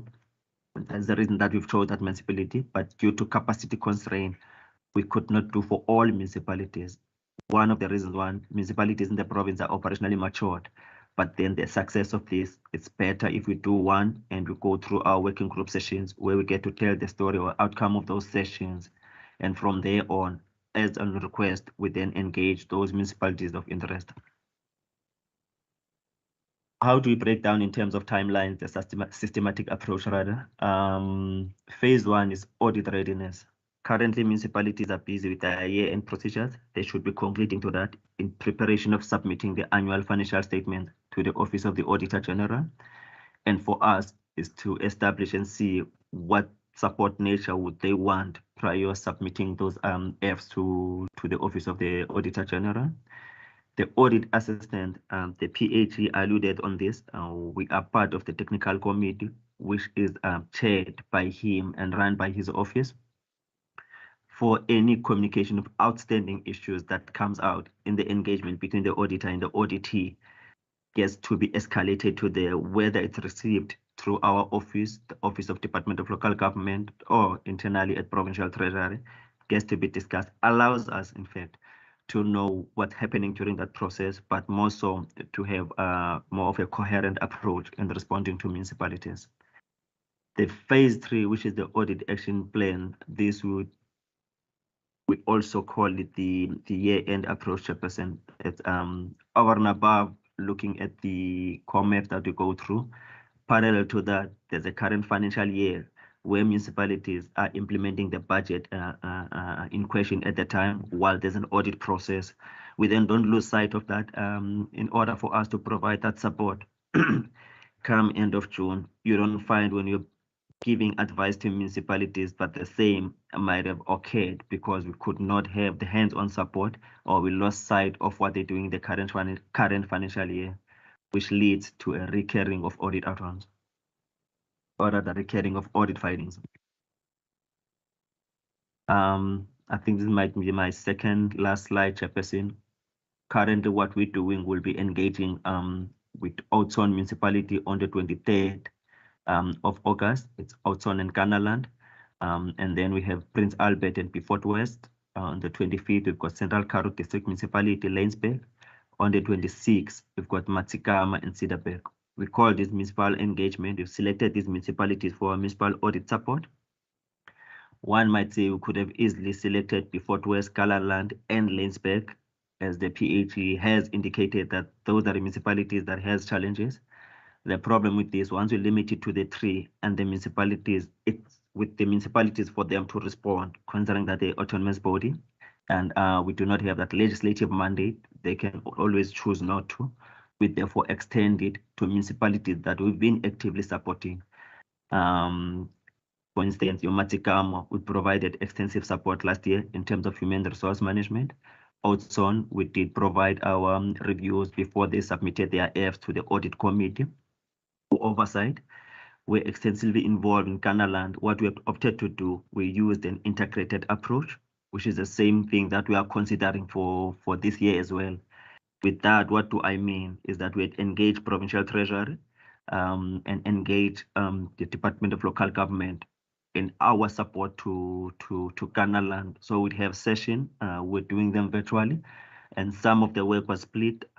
Melissa would attest to that in terms of the internal audit support. That's what I mean by the integrated approach at provincial level, Chairperson.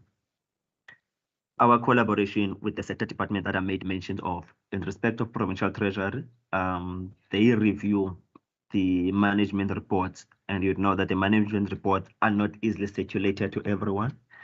So in those, if and when we are struggling to, that was prior the response we got from the office of the HE that the speaker can, using the resolutions of the council meeting, can request the management report from the office of the HE, and they are guaranteed to receive it.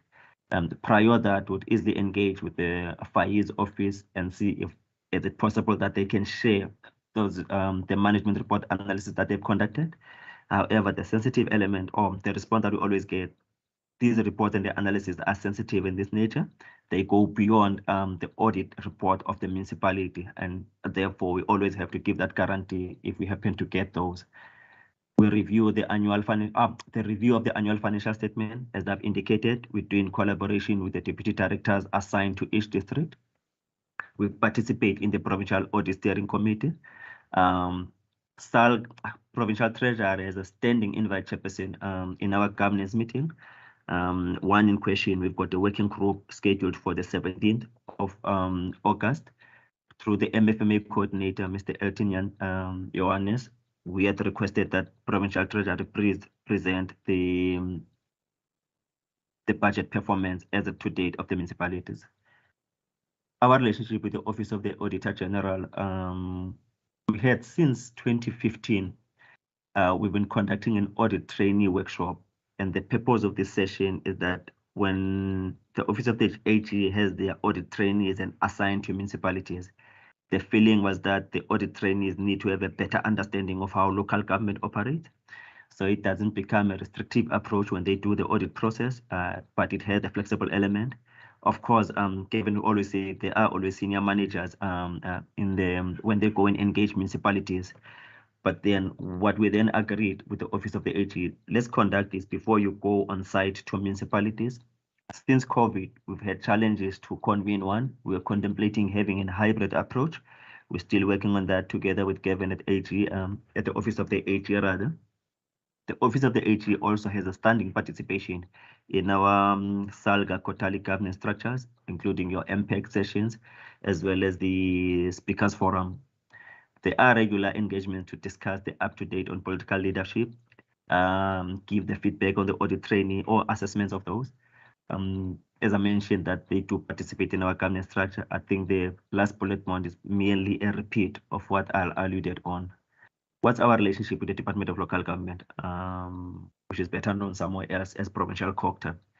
We collaborate on the audit of municipal support with specific focus on ICT and human resource. We also participate in the back to basics meetings convened by the Department of Local Government, but we're very much strong in our collaboration on the rollout of MPEG and the response on ad hoc requests in respect to MPEG. We are a member in the FRP committee session that are convened weekly, chaired by Ms. Ida Barnard. In her absence, it's Stephen that gets to chair those sessions. They split it between service delivery and finance. We do participate in those and provide our input in terms of HR. And that refers to the last bullet point, Chairperson, in terms of governance, institutional, and service delivery review support. This last slide refers to our standard capacity building programs that we have. One is the audit trainee I made reference to. The financial management workshop. This is mainly for your councillors, chairperson of political leadership, but where necessary, we always bring or extend the invite to the official. But that is to capacitate the councillors to play their oversight. We are in the process now of engaging municipalities for the interpretation of the annual financial statement. Consider that they'll have to consider that in council. Last date, 31st of August. The audit committee workshop, we convene those nationally around November, December. That's our submission, Ms. Salga, Chairperson. Thank you.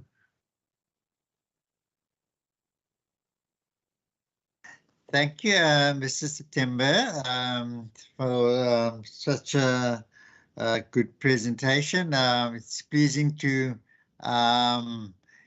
witness your close working relationship with the Department of Local Government and Provincial Treasury. That sort of collaboration can only be but to the benefit of our primary stakeholders, being our municipalities. Alderman Swart, is there anything that you'd like to add in closing before I open the floor for comments and questions? Thank you, Chair. Now it's very clear for me. Thank you. I just wanted to thank Mr. September and everyone. And I did mention in the chat box that I have to leave the meeting now because I have another meeting with the district mayor. Thank you very much for your guidance, Mr. America. Thanks very much. Thank you, Alderman Swart, for your contribution and your presence in the meeting. If you have to exit the meeting, I wish you well for your further engagements today. Thank you so much. Okay, so colleagues, there we have three insightful presentations. I will take one round of questions. Please indicate to which department or stakeholder person in the form of Salga you're directing your question, and then we will get the departments to respond, and we will then take further answer questions thereafter. I recognize the honourable members in the following order, that being Honourable Murray, Honourable Makamba Boycha, Honourable Maseko, and Honourable Dugmore. I then will start with Honourable Murray. You may ask your questions. Thank you, Chair. My questions are all posed to the Department of Local Government, but should Salga also wish to come in on any, that would be wonderful. So my first question is, with respect to the finding on Beaufort West, Kannaland, Laingsburg, and Oudtshoorn, what are the collective causes behind qualified or unqualified findings? And also, have there been any issues? I know the department has consistently mentioned that they are working very hard and very collaboratively with communities. But with respect to these municipalities mentioned, have they not been forthcoming in those relationships or in those efforts? Related to that, I also just want to acknowledge the work that the department is doing. It's clear that they are going above and beyond, really, to ensure that they are working with municipalities so that they have unqualified audits. And then just with respect to this question as well, so we are, with regards to the unqualified audits we're seeing both at West Cunnaland, Lensburg, Oudtshoorn, how does this translate practically at a service delivery level? How is this manifesting in those communities? So that's the first part of my question. And the second question I have is, I noted that the department mentioned that they have mechanisms and internal capacity established to investigate allegations of fraud, corruption, and maladministration. So I just wanted to ask if they could unpack this a little bit more and also elaborate on any successes that they've had since its establishment. Then I wanted to ask, with regards to the municipal performance monitoring dashboard, what is the timeline envisaged around its implementation, and will it be public facing? They mentioned another sort of dashboard or platform called the Knowledge Management Hub, and I was wondering if there's any interfacing between these two. And those are my questions. Thank you, Chair. Thank you, Honourable Murray. I recognize Honourable Makamba Boycha. Thank you very much, Chairperson, and thank you to the presenters. My question is on the first presentation pertaining to the recovery plan that is in place for 3 municipalities. Specifically, my question is on the municipality of Beaufort West. If the department is able to share with us like specific recovery plans that they have in place for Beaufort West specifically. And I saw also the SALGA is saying they are going to make visits in August to these municipalities. I want to know if there is any other interventions that took place prior to the set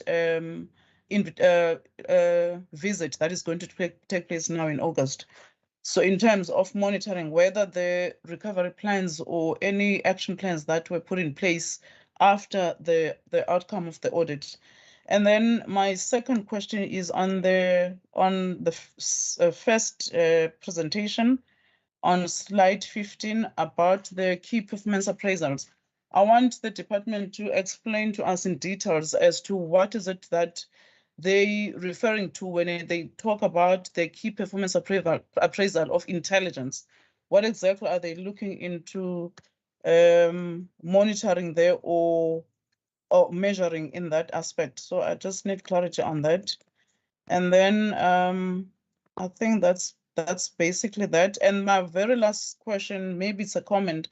I want to understand on municipalities that have got unqualified audits.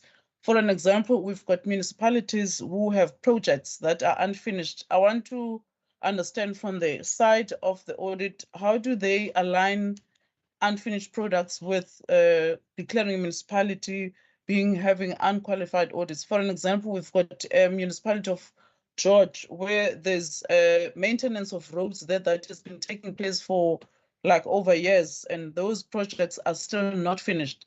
And here we are sitting with an outcome saying that the George municipality has got unqualified audits. So I want to know, how is that aligned with the audit and the service delivery in terms of them declaring the municipality with the unqualified audit? I think those are my 3 questions, Chairperson. Thank you. Thank you, Honourable Boycha. I then further recognize Honourable Maseko. Thank you very much, Chair. I think the other members have covered some of the questions that I do have. Just maybe to add, I just want to find out, I mean, COVID have taught us some lessons. And when you look with the outcomes, with the continued improvement in Western Cape summary on that slide, you see the first municipality from 2017 to 2021, it's not a good story that we can talk about. Now, I want to find out from the two departments, do you have, or maybe do you anticipate that one day you can have something of where you extend or you sort of create an information hub or an information center where the municipalities amongst themselves, they can consult or communicate or share or change ideas in sort of an IT form that they don't have to come to the department if they need more information.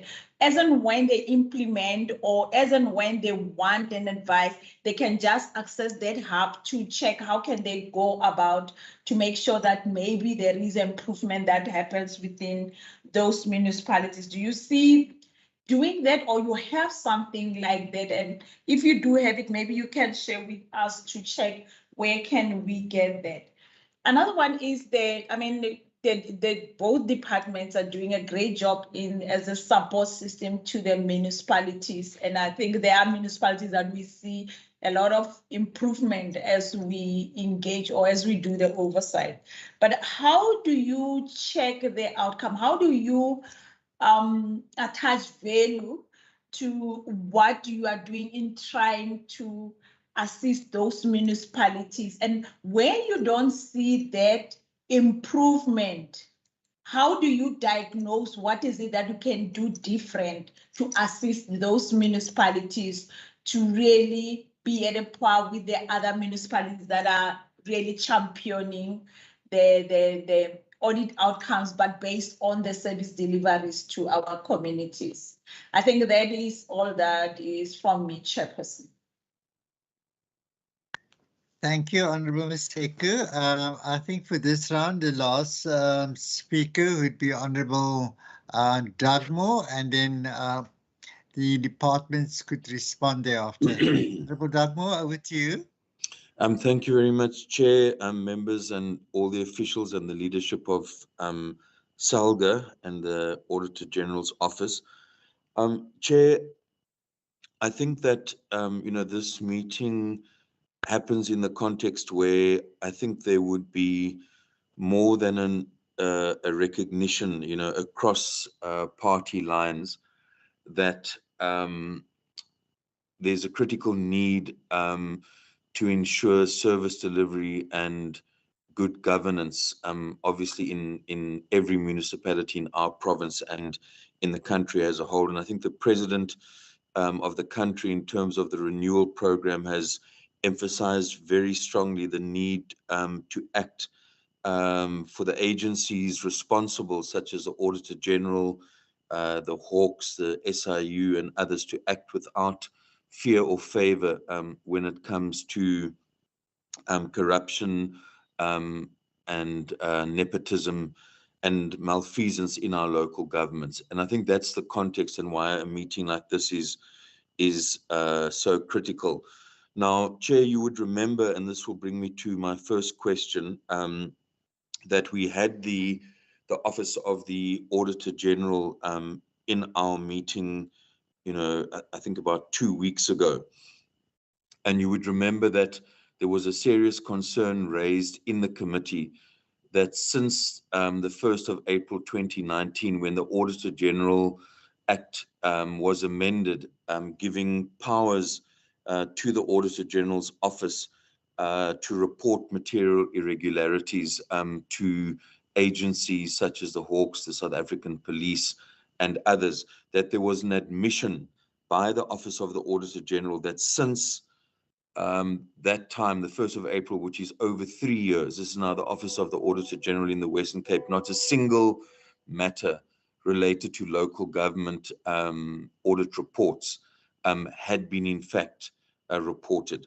Now, Chair, what surprised me was that there was then a comment, from a spokesperson for the Auditor General, which basically dismissed that concern, Whereas you would recall, Chair, that in the meeting, we asked directly, and the Auditor General of the Western Cape made it very clear on questioning by ourselves that not a single referral had been made. So I was very surprised, and I would like to ask the Auditor General's office if they can explain the statement that was issued by a spokesperson of the Auditor General, which basically dismissed the concerns that raised. And then I would like to ask again for the record if the Auditor General can inform us whether in the Western Cape since the 1st of April 2019, any material irregularity as defined in the amendment has been referred for further action. We all know that the problem we had, and the late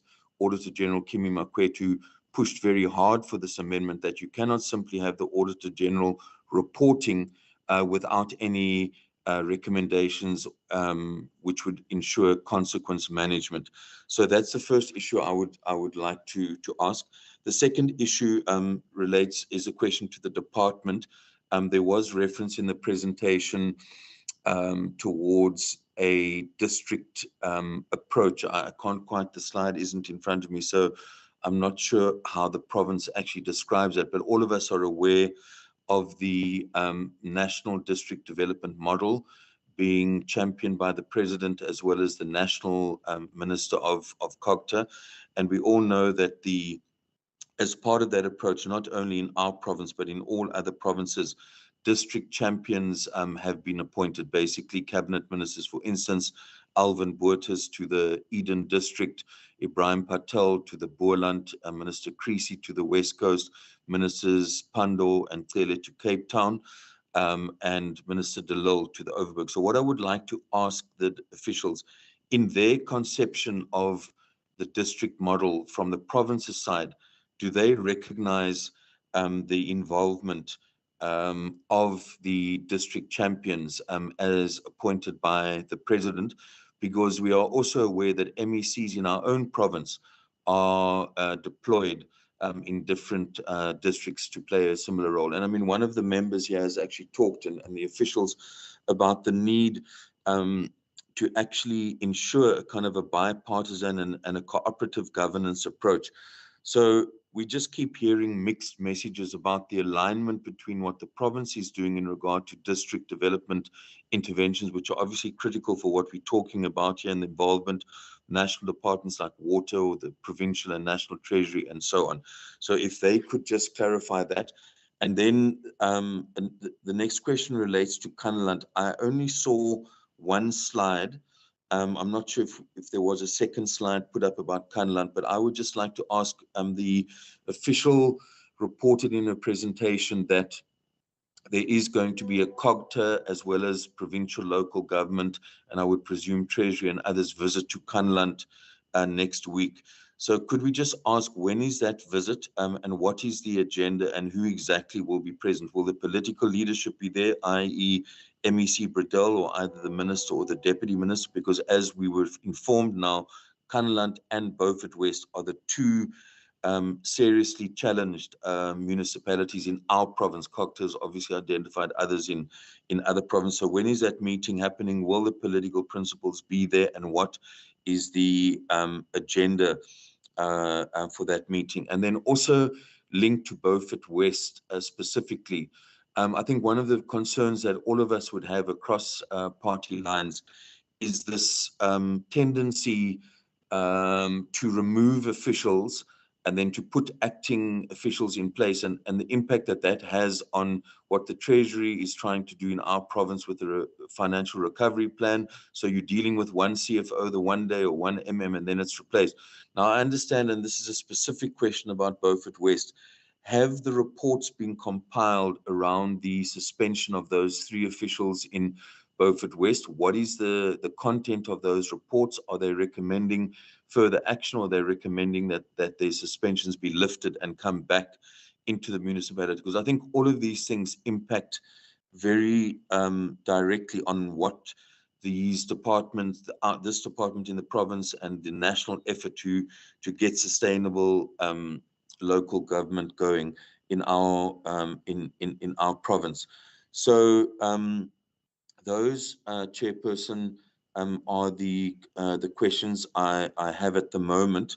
in regard to what we've heard. And then just the portal that was referred to, I think it was reported that it will come online soon. I mean, is there a specific date when our Provincial Department of Local Government will actually ensure that portal will actually go online, because there wasn't a date provided? Thank you, Chair. Thank you, Honourable Dagmo. Just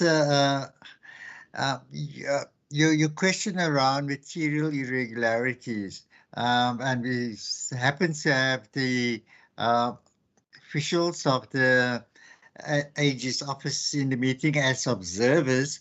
I'm not sure whether they will be able to respond to your question, but I'll leave it up to them.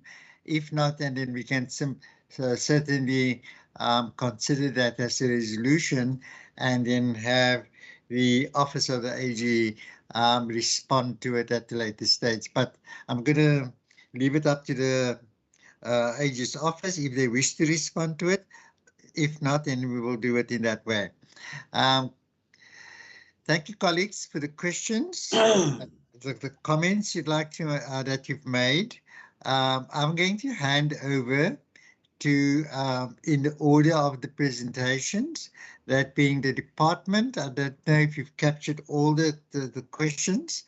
And Mr. Paulson, you will direct as to who's going to respond to which question, or Ms. Barnett. And thereafter, Treasury will respond to the questions that are applicable to them. And then also, I know that there are 1 or 2 questions directed at Salga, and thereafter Salga will get an opportunity to respond to the questions that are applicable to them. I hand over to Mr. Paulson, if you could take the lead in the response and then direct the respondees to the particular question. Thank you. Thanks, Chairperson. So I'm going to ask Ida perhaps just to proceed with some of the responses to the questions. And Chairperson, there are then some questions that I will respond to personally, and even that there are any outstanding questions, I will attempt to answer those that been directed to the department. Ida, can you proceed, please? Thank you.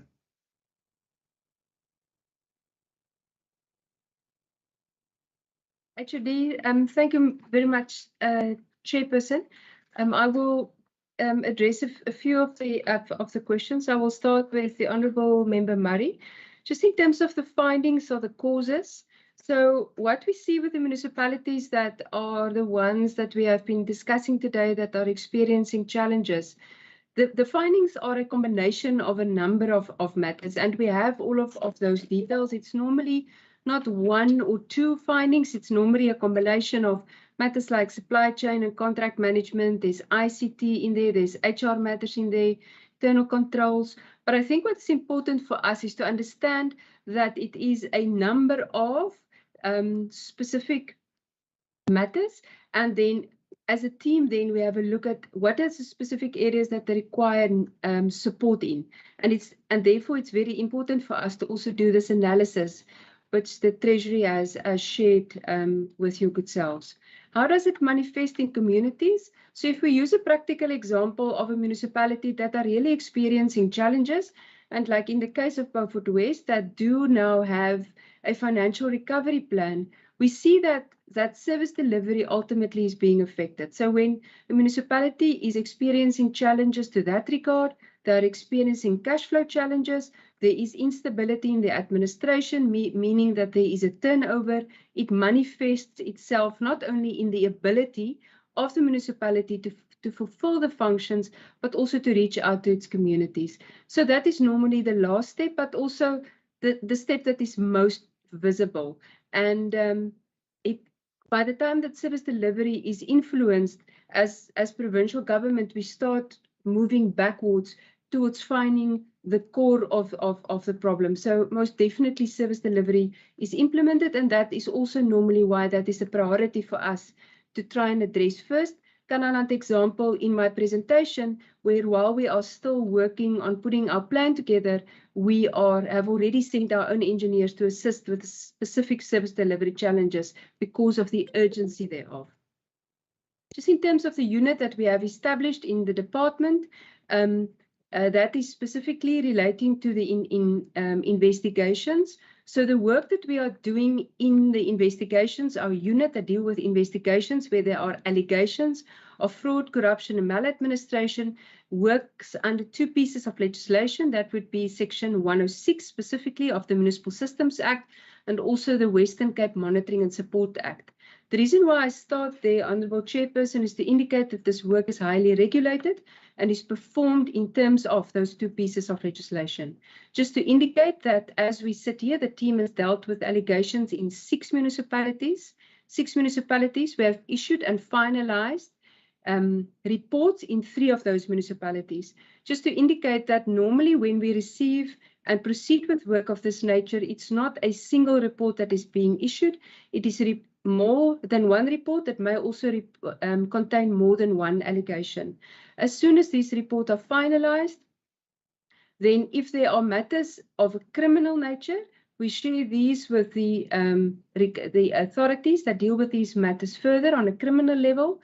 And if there are disciplinary matters involved, then we refer these to the Speaker and the Council to deal with in municipalities. And to date, we have seen that the number of officials have had to face the regulations that deal with disciplinary actions in municipalities. That work remains ongoing, and as I indicated, there are a number of reports and investigations that is still open and the department is dealing with them. Just in terms of the timeline of our dashboard, we are at the moment testing the dashboard internally. We are planning on going live at the end of September. And what that will mean, honourable members, is for now, it will be only inside the department so that we can see exactly how it pulls through the information.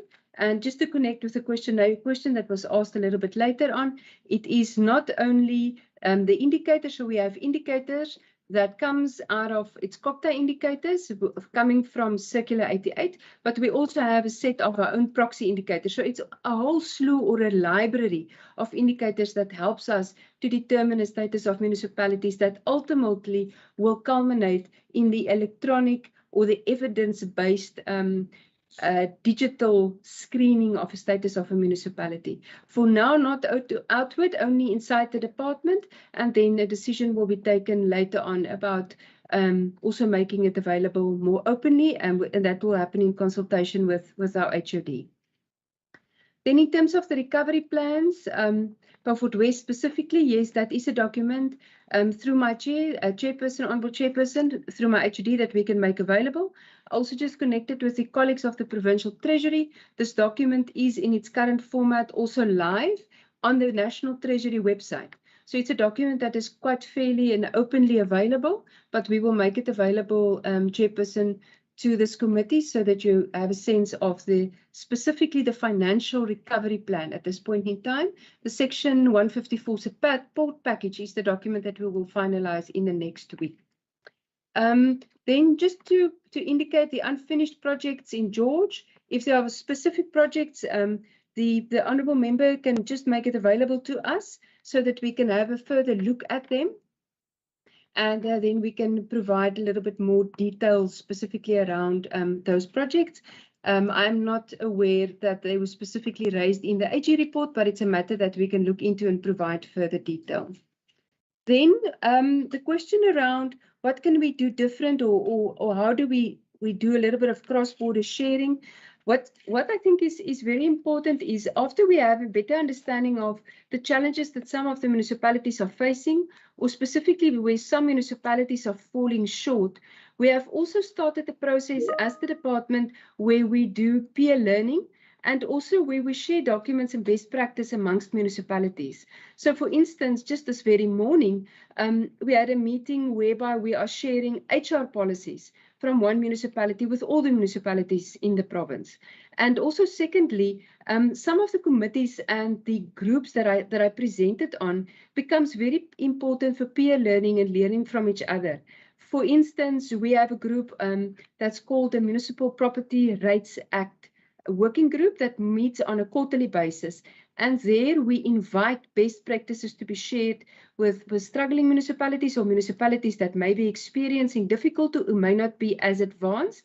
Also, another example which we have done in the past, honourable members, is we have asked some of the municipalities, bigger municipalities, normally with better capacity, to go and provide hands-on support to a smaller municipality to do a specific project or help with a specific assignment. So we really encourage, as we were saying, collaboration around the JDMA, but it goes beyond that. It is how do we help each other? How do we help each other to be stronger? How do we learn from each other? And it's something that as a department, we are very, very strongly pushing. And we also realize that we may not necessarily as individual entities have all the answers.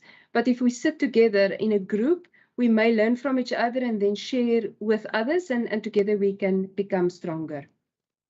So Kanaland will be visited next week over 2 days for a diagnostic assessment.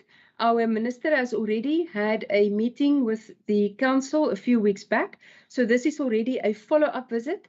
There will be senior officials going from the 3 departments. Well, at this point in time, it will probably be about 5 departments that will send senior managers as well as more middle-level managers and other technical specialists. We normally are a group of between 20 and 25 officials. We sit and do interviews with senior managers, middle managers, and we do site visits of every possible area in the municipality. During this session, there are also structured interviews with the leadership of the municipality that will be done by the senior officials of the department, that will have interviews with the political leadership as well as with the administrative leadership, and that will then flow into the reports. And as I indicated, Chairperson, that has been confirmed for next week.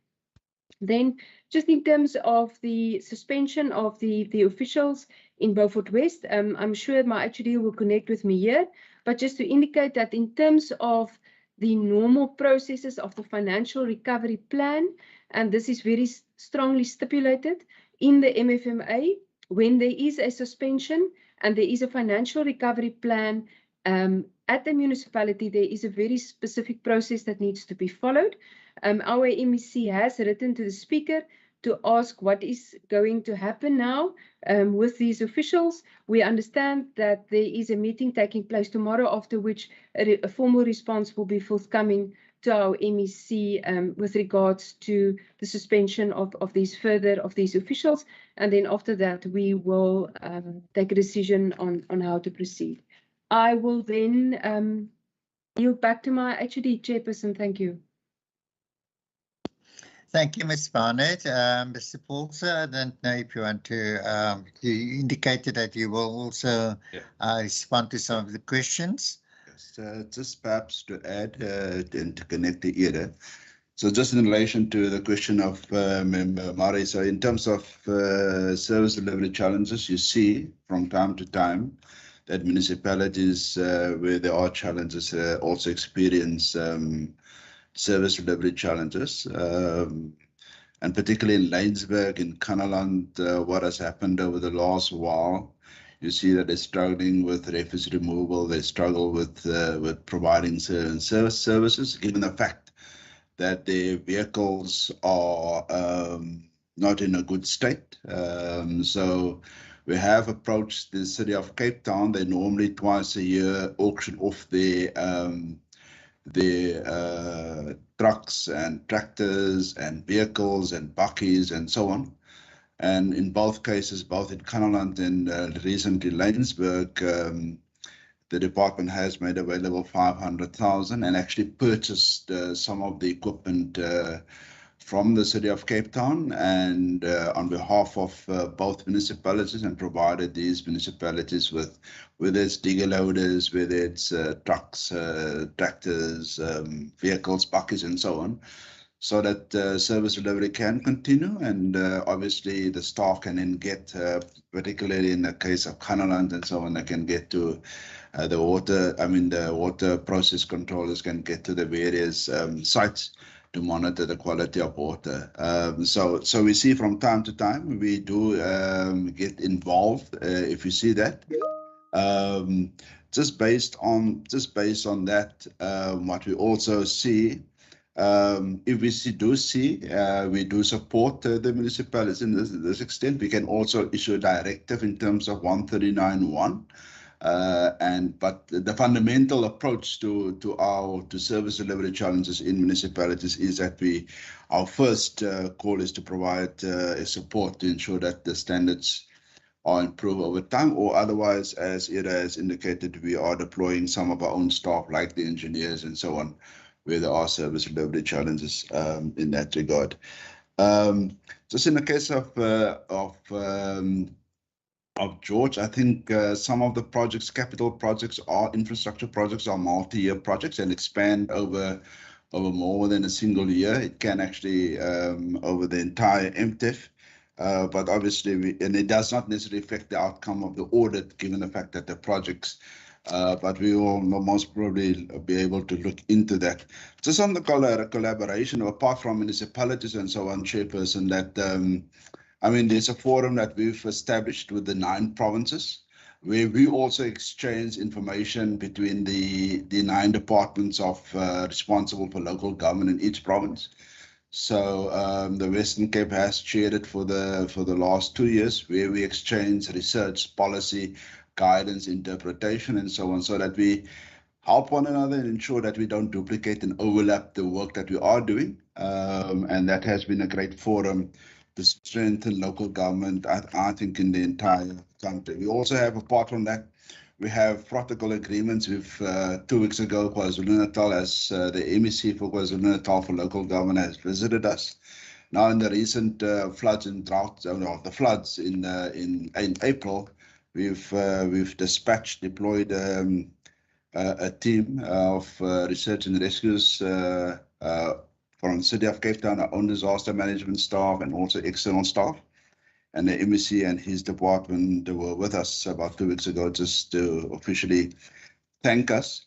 But we've also then undertaken that we will establish a special twinning agreement between ourselves as a province and KwaZulu-Natal to exchange some of the learnings and experiences and how we can support one another. Over and about that, the 4 coastal provinces, that is Northern Cape, Western Cape, Eastern Cape, and KwaZulu-Natal, we've got a agreement at the coastal where we actually collaborate in terms of disaster management.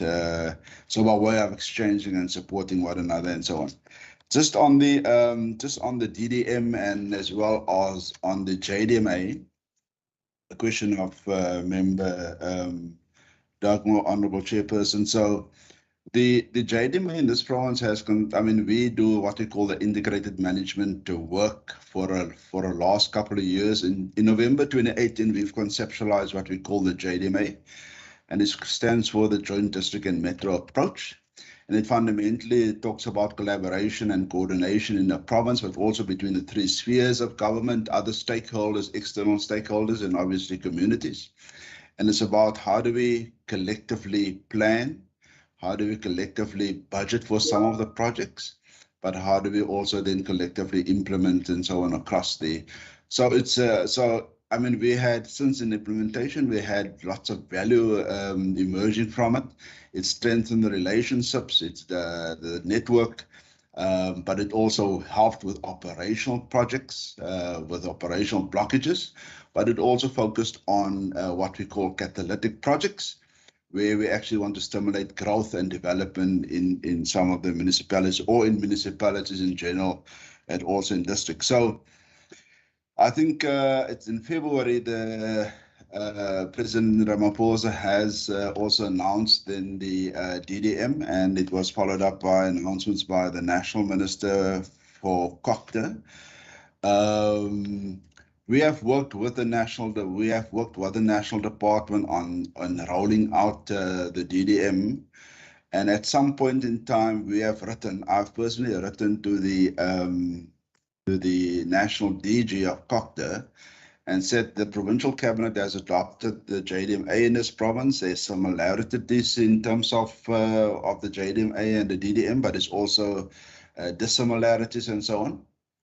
So we in the province, based on the decision, will work on the JDMA, but we will support and work together with the national department where outcomes of the DDM is to be achieved.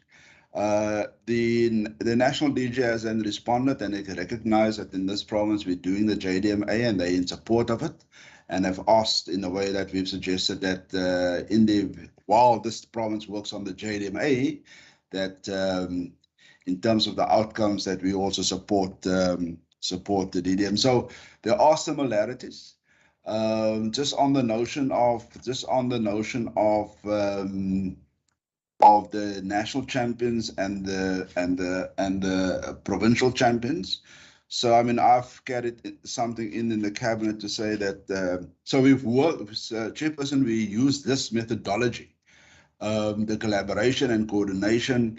We've used this in response to the drought, and it worked for the province, I think, and we've also used this methodology during COVID. So COVID was a geographical response, and you can see in most of the meetings where we collaborated, we had the mayors and the municipal managers involved because we were talking about the geographic response. So on that basis, we've also our cabinet has endorsed the view that there should be MECs allocated to each of the districts and the city, but also that HODs work together with some of the MECs to also be deployed to some of these districts and so on. So cabinet has endorsed that. There is a list that we must update given the movements of the latest MECs in the province. So the Premier then has also written, given the national allocation of national champions to the province, the Premier has also written to the President and asked for clarity around just the roles and responsibilities of the national champions, how they will actually integrate the work within the province and so on. My understanding of that is that the President has written or referred that correspondence to the National Minister for Cooperative Governance, and the Premier is, I assume, still waiting a response in that regard. That said, Chairperson, so we are, regardless of that, we are working. So I know Minister Creasy is allocated to the West Coast, and Minister Creasy actually attends virtually what we call the DCF, where all the mayors are on attendance, as well as the HODs for West Coast, and she quite participates, and she helps to unblock certain things with national departments, and she facilitates that. But I think, according to my information, she also understands that the mayor actually takes a lead in facilitating the discussions and the meeting and so on, and she assists. Also, from the province side, Minister Bradell has been allocated to the West Coast area. Now I know Minister De Lille has been allocated to Overberg. And she has inquired about the workings of the JDMA in the province and wanted to understand why there has been significant progress with some of the projects and so on. So Minister De Lille is scheduled to visit the Overberg District Municipality, I think on the 17th of August. There's a DCF. And I understand that the local mayors are also going to engage Minister De Lille on some of the catalytic projects around, I think, the harbours and what she can assist with in relation to some of the projects in Overberg. I know that the Deputy Minister was also present in, Burtis was also present in Garden Route. And there were discussions. He also attended a meeting in that area. So there are engagements, and on the operational level, the national ministers and the deputy ministers do attend it, but they try and to assist the province and municipalities in dealing with some of the blockages and facilitating some of the discussions with the national departments. We haven't, as requested by the DDM, we haven't established new structures in the province. We've made use of the existing structures. So we make use of the DCF and the DCF text because all the mayors and the MMs are there relevant to that.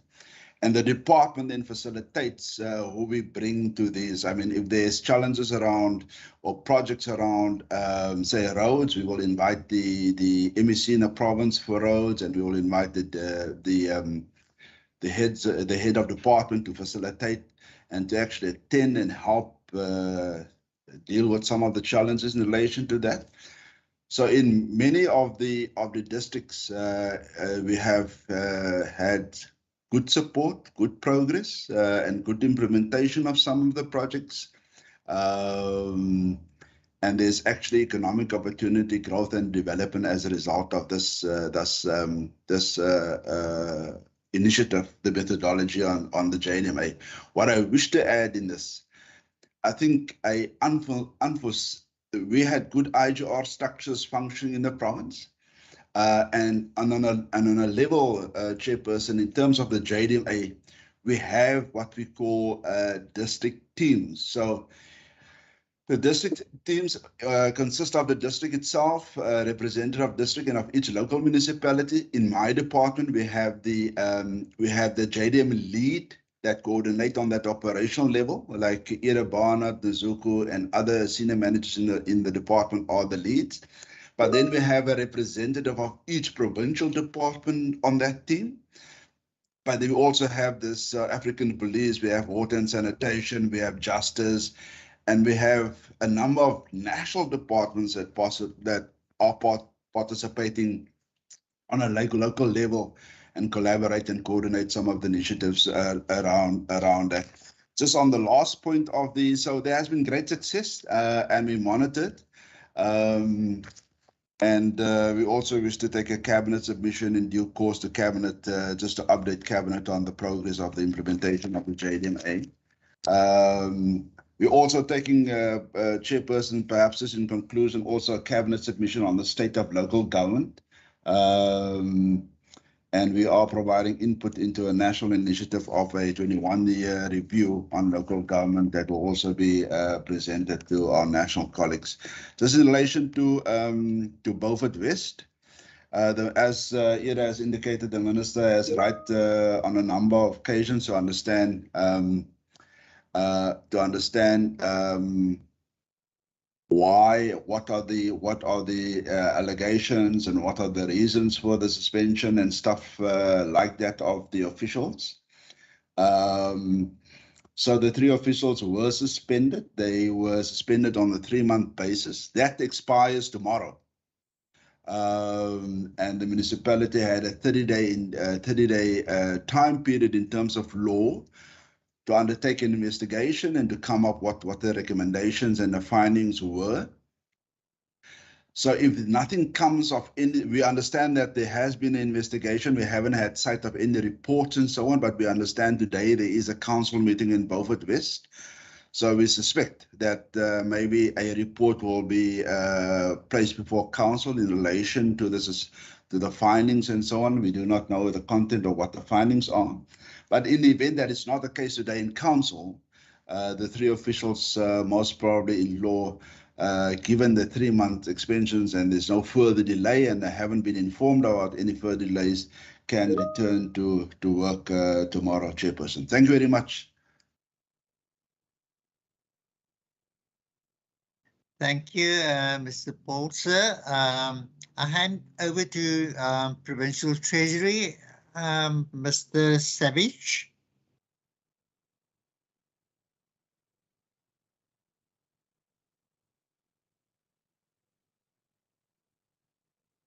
Chairperson, is it okay if I proceed? You most welcome, Mr. Hardin. So you may proceed. Okay, thank you. Then to Member Kayla Murray, asking specifically, I can speak about the public finance management side of what is happening in Beaufort West, Kannaland and Oudtshoorn. I think my colleague Stephen Kenyon is also welcome to add after my comments. He has included a link to where the recovery plan has been loaded for specifically for Beaufort West. I think when we visited these three municipalities, I'm more concerned about Beaufort West and Kannaland. In Oudtshoorn, we've had an opportunity to unpack the management report and the audit report. And based on what we've seen for Oudtshoorn specifically, there is nothing that would prevent them to improve on that audit outcome in the current year. I think that they had a lot of technical issues. And when I talk about technical issues, it's really the nitty-gritty of an accounting standard that the municipality was not able to convince the AG that their understanding of the accounting standard has been correctly applied. Oudtshoorn had a total number of 13 COMAFs or 13 issues raised by the Auditor General, and based on the audit action plan, we've already seen that Oudtshoorn was able to address many of those findings, so hopefully we won't see any of those findings in the current year. When it comes to Beaufort West and Kannaland, we have issues of capacity. So there might be a staff establishment, but not everybody or not all the warm bodies are in place. We have an issue, and this is generally where we find that there are coalition governments.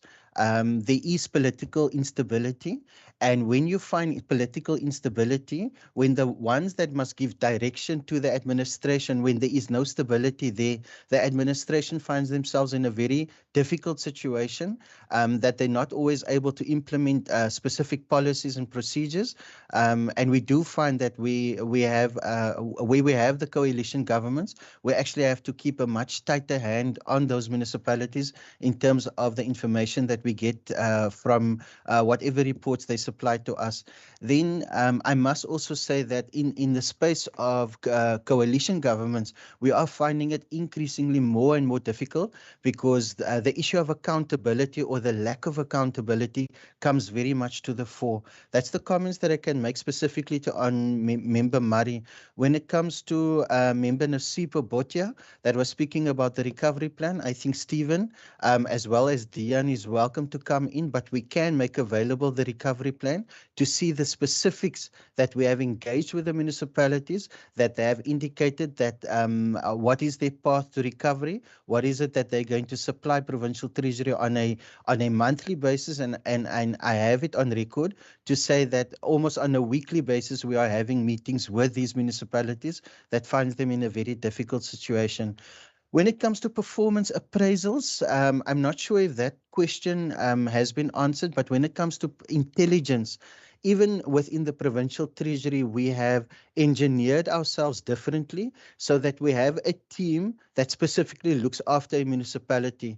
Our teams is made up of a senior official within Provincial Treasury, but that team is then made up of people that is sitting in the supply chain space, in the budget space, in the accounting space, and in the governance space. And we're calling them the municipal intelligence teams so that we have all of the information pertaining to a municipality being carried out within a team and then being stored in a particular space where everybody within Provincial Treasury can access it. And I think that's going to bring some even more ground intelligence and more relevant intelligence on a much quicker basis when it comes to when the executives within Provincial Treasury discuss issues about a municipality. It's actually because it is now stored centrally and accessible 24/7, we're able to intervene when necessary on a much quicker turnaround. To the member that asked the issue around how do you relate unqualified audits to projects that are still running? The Auditor General's responsibility is to say, well, you've spent money in a particular space. Let me see if you've spent money on the right project that has been approved through the various council structures. The Auditor General is not going to give you an opinion on projects that are still running. What they will give you an opinion is when a project is selected for audit, they will make sure that there is proper supply chain processes that has occurred. They will make sure that there is proper contract management processes that has occurred. So if a project is still running, the Auditor General, and it is part of the sample that the Auditor General has audited, the Auditor General, when you get an audit report, when there is nothing reported, it means that everything in terms of the project that has been selected by the auditor is still on track and is still according to the relevant laws and regulations. When it comes to member Matodi Maseko's question regarding a hub and what is accessible to the public. So to the member, I want to say that National Treasury has rolled out 2 circulars that basically unpacks the audit action plan for a municipality in terms of what are you going to do to improve your situation. The second thing that they also have done in terms of this National Treasury circular is to provide a system where National Treasury and the provinces can monitor on a sustainable and on a periodic basis the financial management capability maturity of a municipality. And those are specifically outlined in both circular 113 and 114 in the National Treasury MFMA circulars. I can tell you that in the first week of August, the Provincial Treasury team had already trained all of the municipalities so that when they complete the assessments, Provincial Treasury has insight, which we share with both DLG and with Environmental Affairs and Development Planning. So we do have a dashboard that covers all of the metrics that would ensure proper financial management within the municipalities. Then on Member Dugmore's question regarding the Auditor General's increased powers, Member Dugmore, what I'd like to say is that the increased powers does give the Auditor General a tool to start holding municipalities accountable. Essentially what happens is the Auditor General will conduct an audit. And if they should find a material irregularity, they will raise that material irregularity to the municipality. The accounting officer, in this case an MM, can be charged in his personal capacity, not at the point when a material irregularity is raised, but at the point where, when the next time the Auditor General comes to the institution and that accounting officer did not do anything in terms of progress against the material irregularity, the Auditor General then has the power to issue a certificate of debt to that accounting officer, and that can be in his or her own name. So Provincial Treasury has already unpacked what the certificate of debt means for a municipality and how to prevent a certificate of debt. So to take it through the processes, if I as a municipality receives a material irregularity, I now have to do an investigation to find out, can somebody in law be charged with that material irregularity or for whatever allegation has been raised. The municipality will go through the processes of doing an investigation, and then the accounting officer has to then, if somebody in law can be charged, has to then lay a case with the South African police if there's any element of criminality or fraud. But if it is, let's say the material irregularity is out of a non-application of an administrative just process that needed to happen, which we find a lot in irregular expenditure, then the municipality can charge the individual and recover the debt from that individual. So the process for an accounting officer is, if that accounting officer has done absolutely nothing, the next time that the Auditor General comes, they will issue that accounting officer with a certificate of debt and then start clawing back the money from that accounting officer. I must say, before I step off, I must say that what we are finding is that when the previous Auditor General, Mr. Terence Nombombe, left office, he had left local government with 3 statements that speaks to why local government could fail. He said the first thing for local government to fail is that there is a lack, when there is a lack of political will to have something or to get something done, it is going to mean that the administration is going to be on a very slippery slope, on a slippery downward slope. The next thing that it says that local government has to insist on or impress on is to ensure that when we appoint officials in the local government space, we have to make sure that they are fit for purpose, that they have the necessary competencies and they have the necessary skills.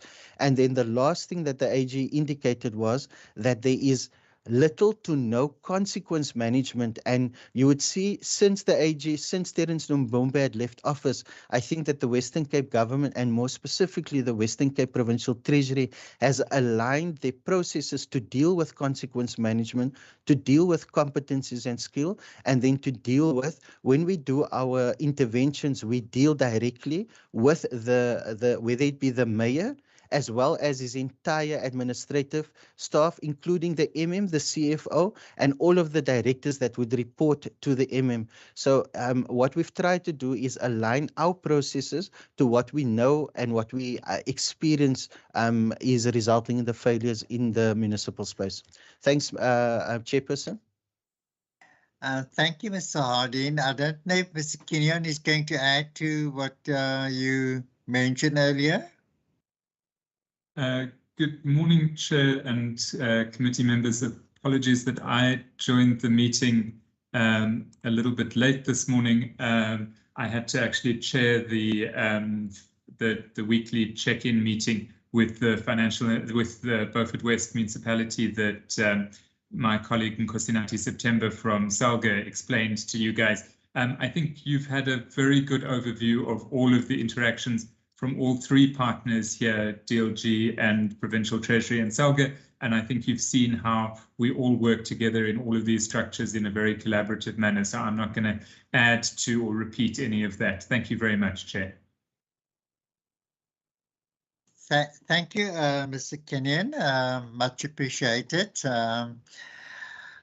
The last response, if there's anything Salga would like to add, Mr. September, I see Mr. Councillor Popham. Councillor Popham, over to you. Yes, thanks, Chair. Good morning, Honourable America and committee members. Chair, Mr. September will speak to the issue raised by Member Makamba Bocha regarding historical interventions before the visits that Salga will undertake. But I did think it was pertinent to perhaps make an input regarding the broad theme of accountability. And I do think it's important that that is addressed. Mr. Harding made a very important input around coalitions and the effect that has had on our audit performance. And so, coupled with the technical visits that will be undertaken as presented by Mr. September, you would have seen that Honourable Dugmore referenced those visits to the various municipalities. Salga PEC will also be undertaking a political visit, which will move alongside the technical meetings with the senior management and Salga's senior management, and then with the extended political delegation, including the mayor, the relevant mayoral committee member for finance, as well as impact chairs.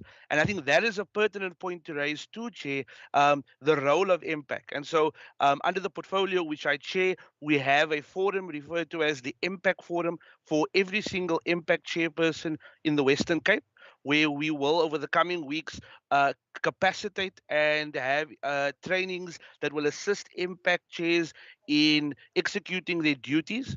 The recent amendments to legislation has obviously assisted that greatly in where impact councillors are now full-time councillors and are remunerated differently and offered different tools of trade in order to execute their work. One issue we've picked up, Chair, is that across the province there are issues surrounding terms of reference that empower impact chairpersons and committees to do their function, to hold officials and the administration to account. And over the coming weeks, Salga will also be working on a framework that will assist those impact chairpersons to take a terms of reference and delegations document to council to empower them to do their jobs more effectively. And I think that's why it's important to include the executives of those various municipalities so that the necessary financial and infrastructure support can be granted to impact chairs as well.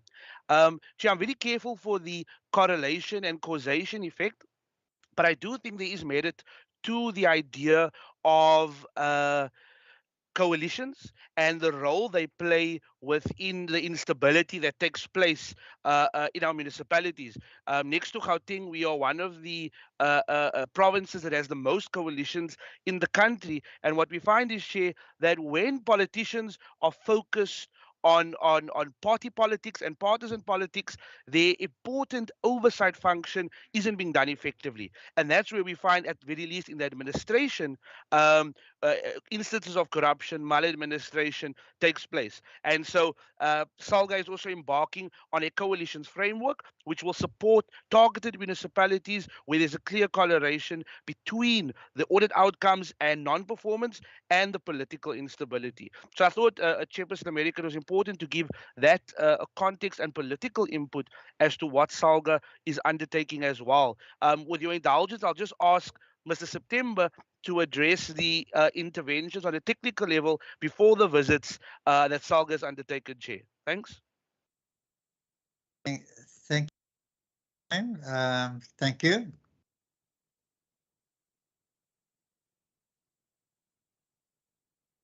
Mr. September. Thank you kindly, Chairperson.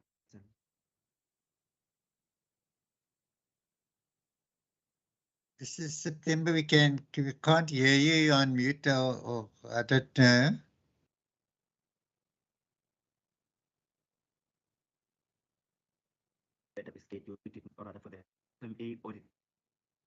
Mr. September, can you speak up a little? I'm still audible. Okay, let's try this again. Chairperson, we did not engage. Am I audible? Can I check that? You're audible now. You can proceed. Thank you very much. We did not engage the selected municipalities prior to the scheduled visit. And the reason for that is that the current MFMA audit in the province, the last municipality that got their MFMA audit report was in March. Consolidated report was presented formally on the 15th of June. So it is our first engagement now on the 22nd. Those are the reasons, Chairperson. Thank you, Mr. September.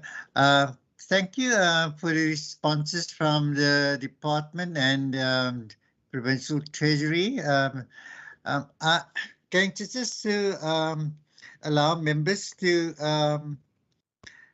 raise any points of clarity that they wish to ask, whether, because the meeting is scheduled for 12, so we don't have much time left. So I recognize Honorable Makamba Boycha and Honorable Dagmo, if you, in that order, if you would like to raise any follow-up or points of clarity. Thank you. Chairperson, thank you very much. Mine is just a clarity-seeking question. I'm not sure if my question was responded to on the first presentation pertaining to the dashboard of the municipal performance monitoring. I've asked a question on the issue of intelligence as to what does it entail? What do they aim in measuring in that particular aspect in terms of intelligence? Can they unpack that for us so that we can have a better understanding of what does it mean for them to do that? Honorable Boycha, just for clarity, who do you want to respond? The kind of key performance. Okay. Honorable Dagmo, you may proceed. Thank you, Chair. Chair, I had specifically asked for the date and the program of the Kannaland visit, and also to ask that in that visit, whether MEC Bradell will be there and whether the COGTA minister or deputy minister will be there, and whether besides those interviews with the various officials that are being held, whether at any level there will be an engagement in the community of Kannaland, because very often these interventions are focused and one gets a version, from what officials are saying or what the political leadership is saying, but very often not actually hearing what the ratepayers or the civic associations or the business people of that particular town, in this case Kanland, are actually saying about their experience of service delivery or the lack of it, or priorities such as the water problem in Kanland, etc. So I wonder if that question could just be properly answered. Secondly, Chair, I'm not sure whether the fact that the Auditor General are here today as observers means that they are not going to respond, because I'm very concerned about the response of the spokesperson of the Auditor General, who dismissed and basically implied that it wasn't true that the Auditor General since 2019 had not referred a single material irregularity. So could we, if the Auditor General's staff here are not going to respond, Chair, I want to formally recommend that we call the National Auditor General and the Provincial Auditor General to this committee, and that they must provide us with a list of every single material irregularity that was identified since 2019, whether any single certificate of debt has been issued, and whether any matter has been referred to outside agencies such as the Hawks, SAPS, or the SIU. So I'm not sure whether they're going to respond. And then, Chair, I think one of the officials, our SALGA leadership, talked about the issue of impact, and given that SALGA are here, I would just like to ask them a policy question.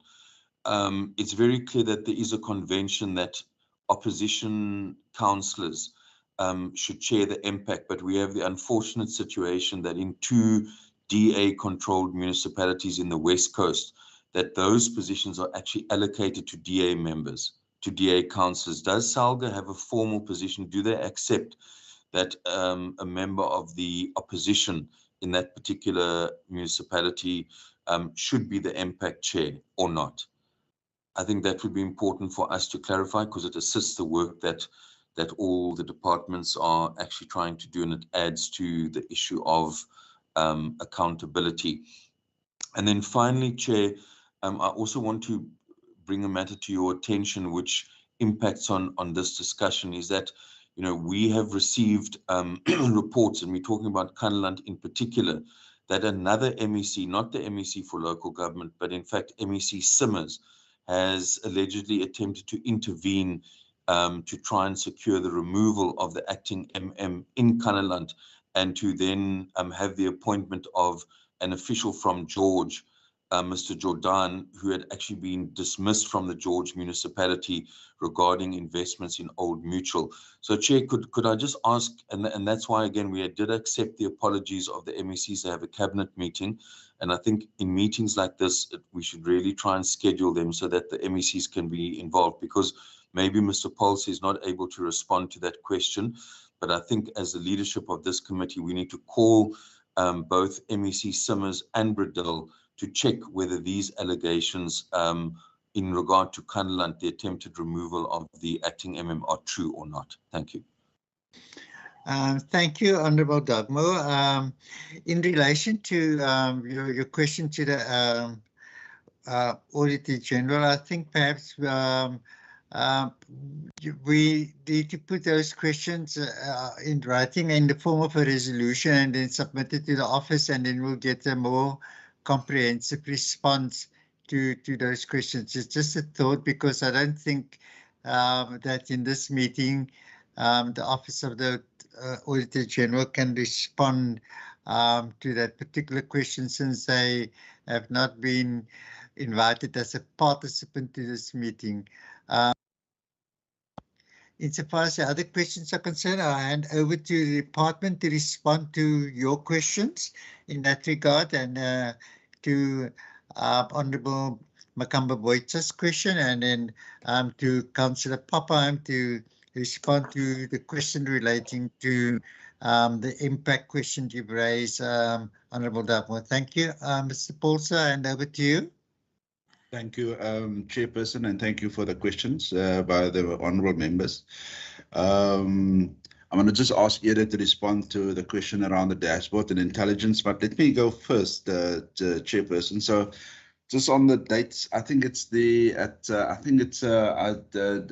might just correct me, it's either the 15th or the 16th that the meetings are scheduled with the Kanaland in terms of the diagnostic. Honorable Chairperson, at this meeting, as we have it now and as it has been arranged, the MEC will not be present, or the National Deputy Minister or the Minister would not be present. But as it has indicated, the other departments will be present in the province, and obviously we extend also invite to COCTA to be part of the engagement. So it's various work that will be undertaken over the 2 days to get an understanding of what are some of the key challenges, to make certain findings and also recommendations. But out of that findings and recommendations, what we normally do, as suggested, is that we put a support plan together, where we actually collaborate with all stakeholders, both provincial and national and local. Also ask the district the role that they need to play in supporting Kanaland. So at this stage, I have it that the provincial MEC and that the national minister and the deputy minister will not be present on those scheduled dates. As far as the reports with the acting in Kanaland, so I mean I check regularly in with some of the MMs. So I have spoken to the acting of Untitled this morning in Kanaland, just to check in how's it going. And he has confirmed there is a council meeting this morning, and that is about the removal of the acting Chairperson, at this stage, I do not have any knowledge of the involvement of other MECs in Kanaland, but I can definitely relay that to the Minister Bradell. So as I say, I have spoken to the acting this morning, Ian Afontier, and subsequent to this meeting, I will just check again with him to get understanding what is happening in Kanaland. The stuff is quite fluid in Kanaland at the moment. Thank you very much. Ira?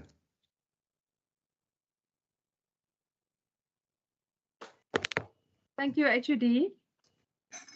Honourable Chairperson, may I go back to slide 15? I have it in front of me, then I will just try and assist with the intelligence part that's at the top of the slide. Should I quickly open it, Chairperson, or should I just talk through it? So it's slide 15. It says municipal performance monitoring at the top, and I'm just going to quickly talk about the top bar on it, Honourable Chairperson. That's the word intelligence is in. Thank you, Ms. Barnett. You may just talk to it. Thank you. Thank you, Chairperson. So what I'll do, Honourable Member, just to try and assist us, on the left-hand side, we start with data. So what we're trying to do is we're actually trying to show step by step how us informing and getting information together will lead to action at the end. And that's the very last little blue block at the top. So on the left-hand side, we start with data and information. Very importantly, we want to be able to, as a department, collect data and information. And below the line, you will see that there is a lot of blocks, and that is all the information that we are collecting on various areas of the functioning in the municipality. So data for us is the more basic information. Do you have specific policies in place? And we call that, those are our indicators. Do you have a policy in place? Are you implementing it? Did it go through council? Next little step says information. Now, for us, that's a deeper level of information. We call it a different kind of an indicator. It's a proxy indicator. And that is just to say, if you already have a policy and you implement it, then you're meeting, you're complying. That helps us to start putting knowledge and understanding together about the municipality. Now, the next step then is, when I have that knowledge and understanding about the status of the municipality, then intelligence comes in. Intelligence in this block is applying the knowledge or the understanding that we're having of that municipality. So intelligence in that sense is applying knowledge. Now I have a basic understanding, I have a little bit of a deeper understanding, then I have knowledge. The minute that I have the knowledge, I can then apply this for two reasons. The first one is to make decisions, and the next one is to take actions.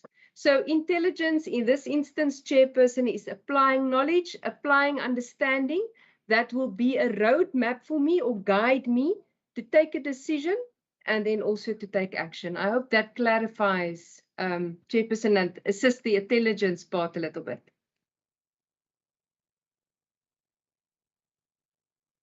See a young Creditor.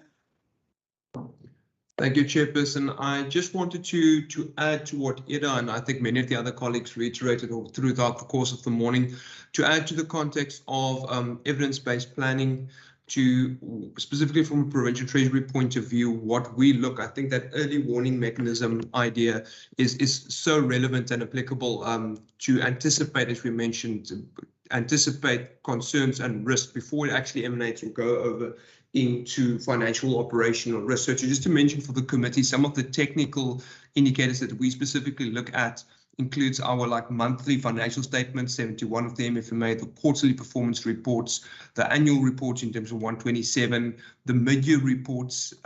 So those are just some of the technical basic compliance documents that we also monitor to make sure that the budget is implemented from a financial perspective in terms of the service delivery integrate and budget implementation plans. And just to end off, Chair, we as a Provincial Treasury also instituted a while ago, I think it actually goes back to more than a year now, where we instituted monthly feedback meetings with our MEC, where we provide the MEC, now Ms. Wenger, with a detailed feedback on the information and the intelligence that we pick up from these monthly, quarterly and annual reports, and just give a proper feedback as to where the municipalities stand. Thanks, Chair. Maybe just some quick additions.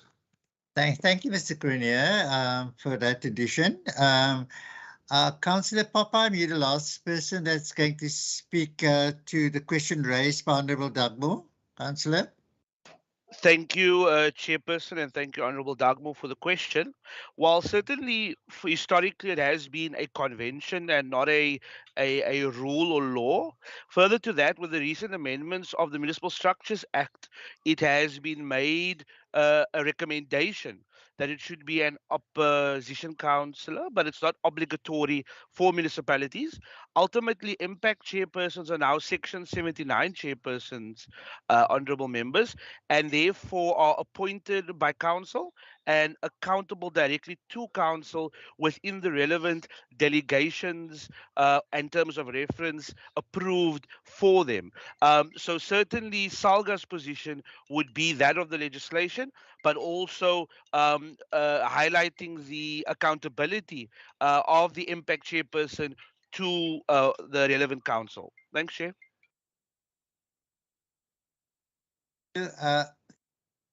Thank you, Councillor Popham. I recognize Mr. Alkes from the AG's office, and that will probably be the last speaker. Mr. Alkes.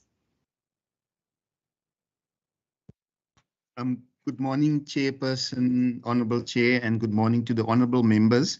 Chairperson, in relation to Honourable Member Dagmo's question around the MIs, I would suggest maybe that the committee put in their resolutions that they would address, the committee's concerns or questions around the MI process to the head of portfolio for the Western Cape province, to pose all those questions, perhaps ask the head of portfolio to come and address the committee in relation to the questions that the honourable member has, and then the head of portfolio will then avail herself to come and address the committee specifically in relation to the questions around the process for material irregularities as it unfolded within the Western Cape since 1 April 2019, when the legislation was signed by the President. Thank you,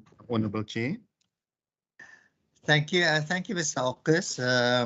We think Honourable Dagmo would be pleased with that response.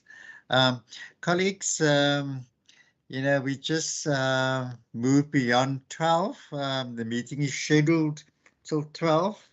Allow me the opportunity to thank the department as well as Provincial Treasury and SALGA and all the officials and members who participated in this particular meeting. I think the presentations were very extensive. It's clearly evidence led in terms of what is happening in our municipalities and in what interventions and role both the Department and Treasury plays in aiding and assisting municipalities in its quest for good governance. And I think Mr. Hardin and Mr. Papheim and many other speakers made mention of the dysfunctionality in the municipalities where the audit outcomes were not as pleasing as we'd like it to be. And often, and Mr. Hardin mentioned it, is political instability within those municipalities that often results in pushback by the political leadership.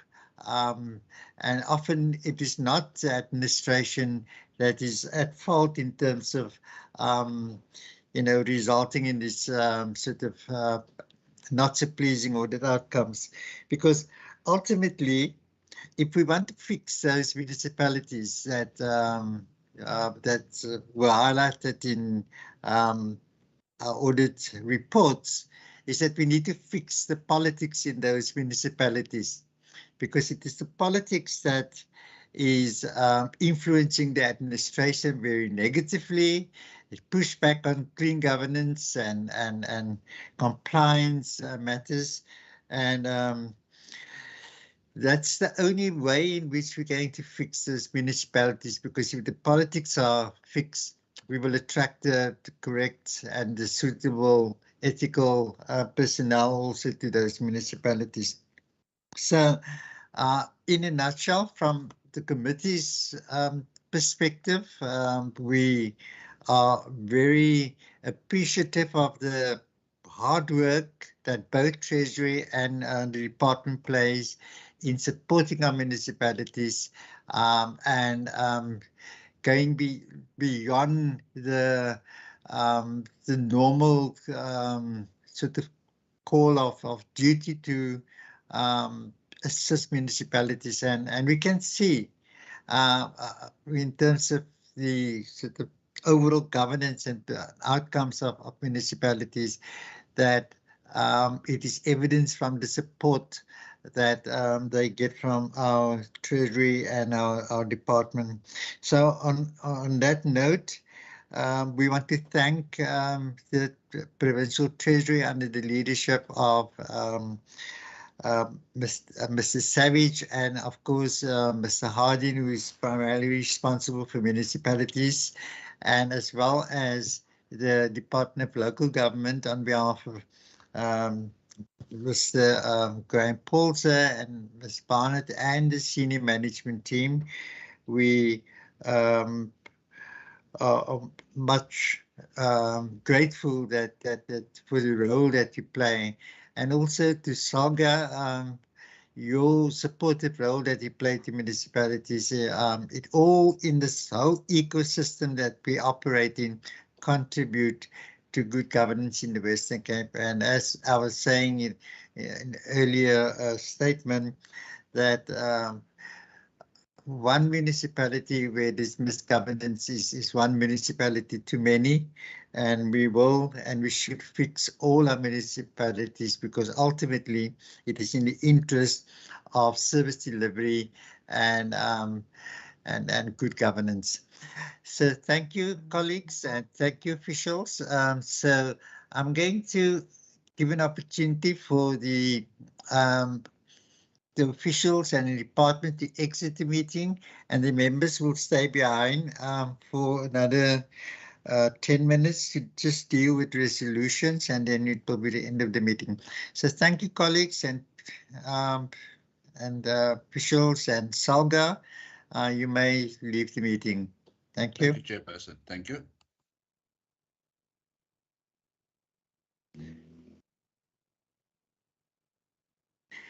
Okay, right.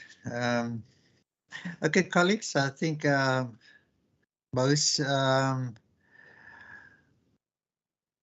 officials and have left the meeting.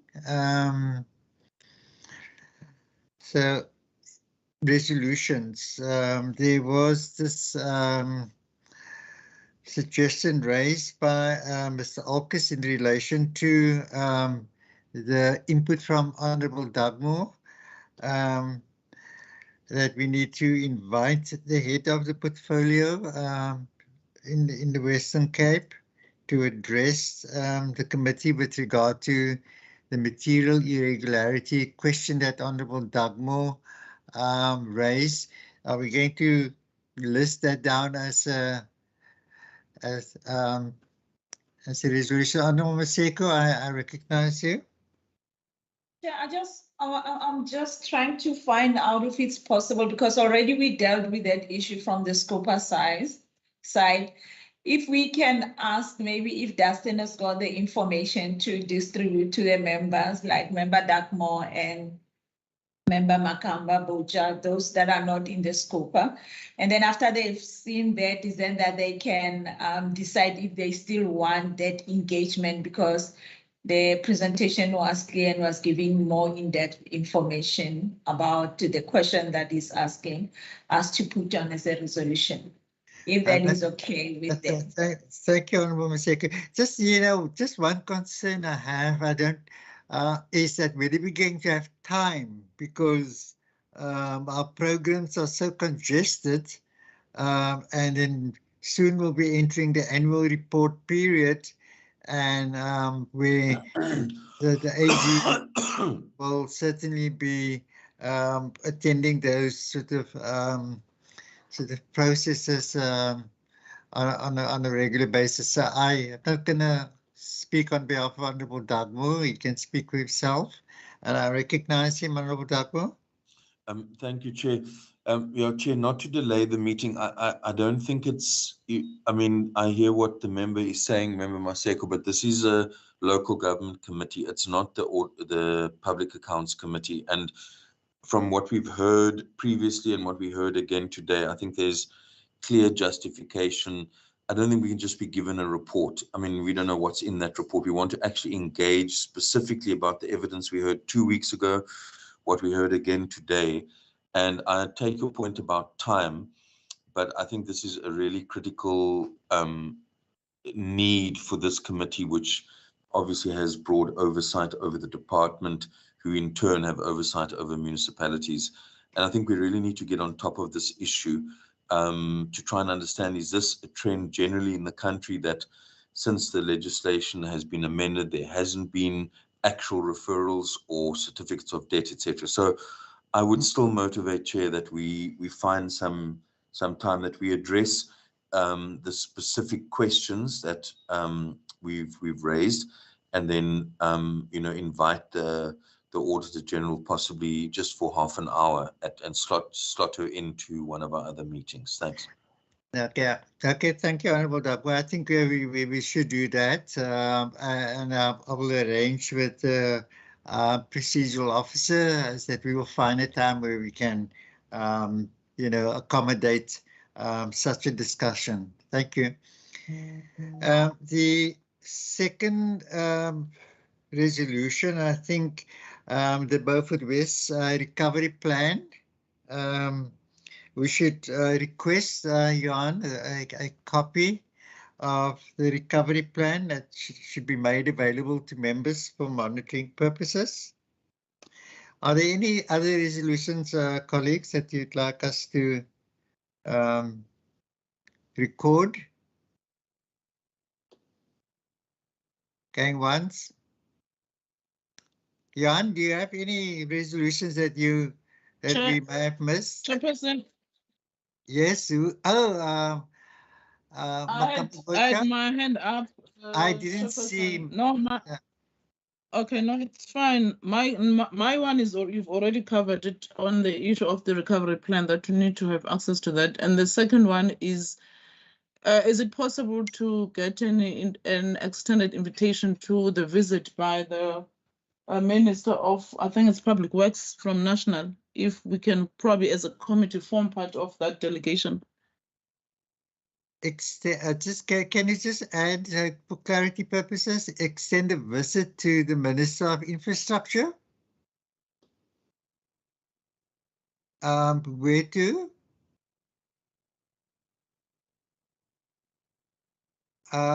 Honorable Makamba Boycha, I just didn't get your full sentence. Chairperson, I'm asking if there is a possibility of the committee being invited to the visit by the Minister of Public Works. I think Patricia Delil will be visiting Overberg region, so that as a committee we form part of that delegation. I see. Possible. No, we can sort of inquire about that, Jan. Yeah, I can inquire about it. I think time is going to be our enemy here, but I will definitely inquire about it and then just revert back to you. Yes, I said it won't be a committee, but members of the committee would like to, attend. I think it's the 17th of August. So not all of us would be available for that, but so if there are certain members who'd like to, you can just liaise with Jan, and then you can take it from there. Okay, Honorable Boyta, with regard to the unfinished projects in George, is there anything that you'd like to? Okay, on that, Chairperson, I think I'll have to go back and get more Okay. information, because I've been informed that I should bring the details on and so that I can take it further. Okay, thank you. Honorable Dagmo, is that the legacy hand? Sorry, Chair, yes, no, it is a legacy hand. Thank you. Sorry about that. Thank you. Okay, good colleagues, in the absence of any further resolutions, allow me the opportunity to thank you for your robust engagement with the department, and I think it was a very fruitful engagement, and I am very pleased that you are holding the officials accountable, and it is much appreciated. Thank you, Johan, and our technical staff, Shiraj, who's present in the meeting and who were lurking in the background to assist us technically, and Mfundu for your presence and support, and it's much appreciated. So colleagues, it's the end of the meeting, and have a lovely day, and I think soon we will have another meeting in another committee. Thank you, and have a good day. Thank you, Anne. Thank you very much. Thank you, Chairperson. Thank you, members. You're standing between me and my lunch, Chair. Okay.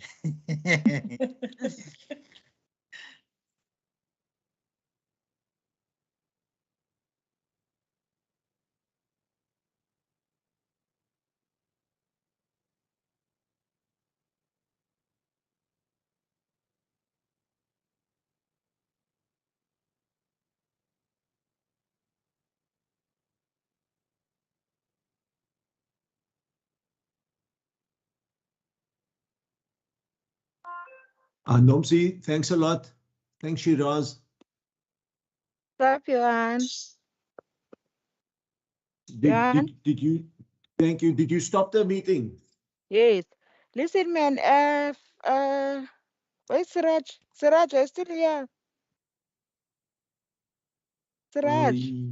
He's there, but he's not there. Okay, I'll phone him. It's fine. Okay. Bye, Johan. Okay, thanks. Okay. So you did stop the meeting? Yes, I did. Okay, thank you. Okay, bye. Bye.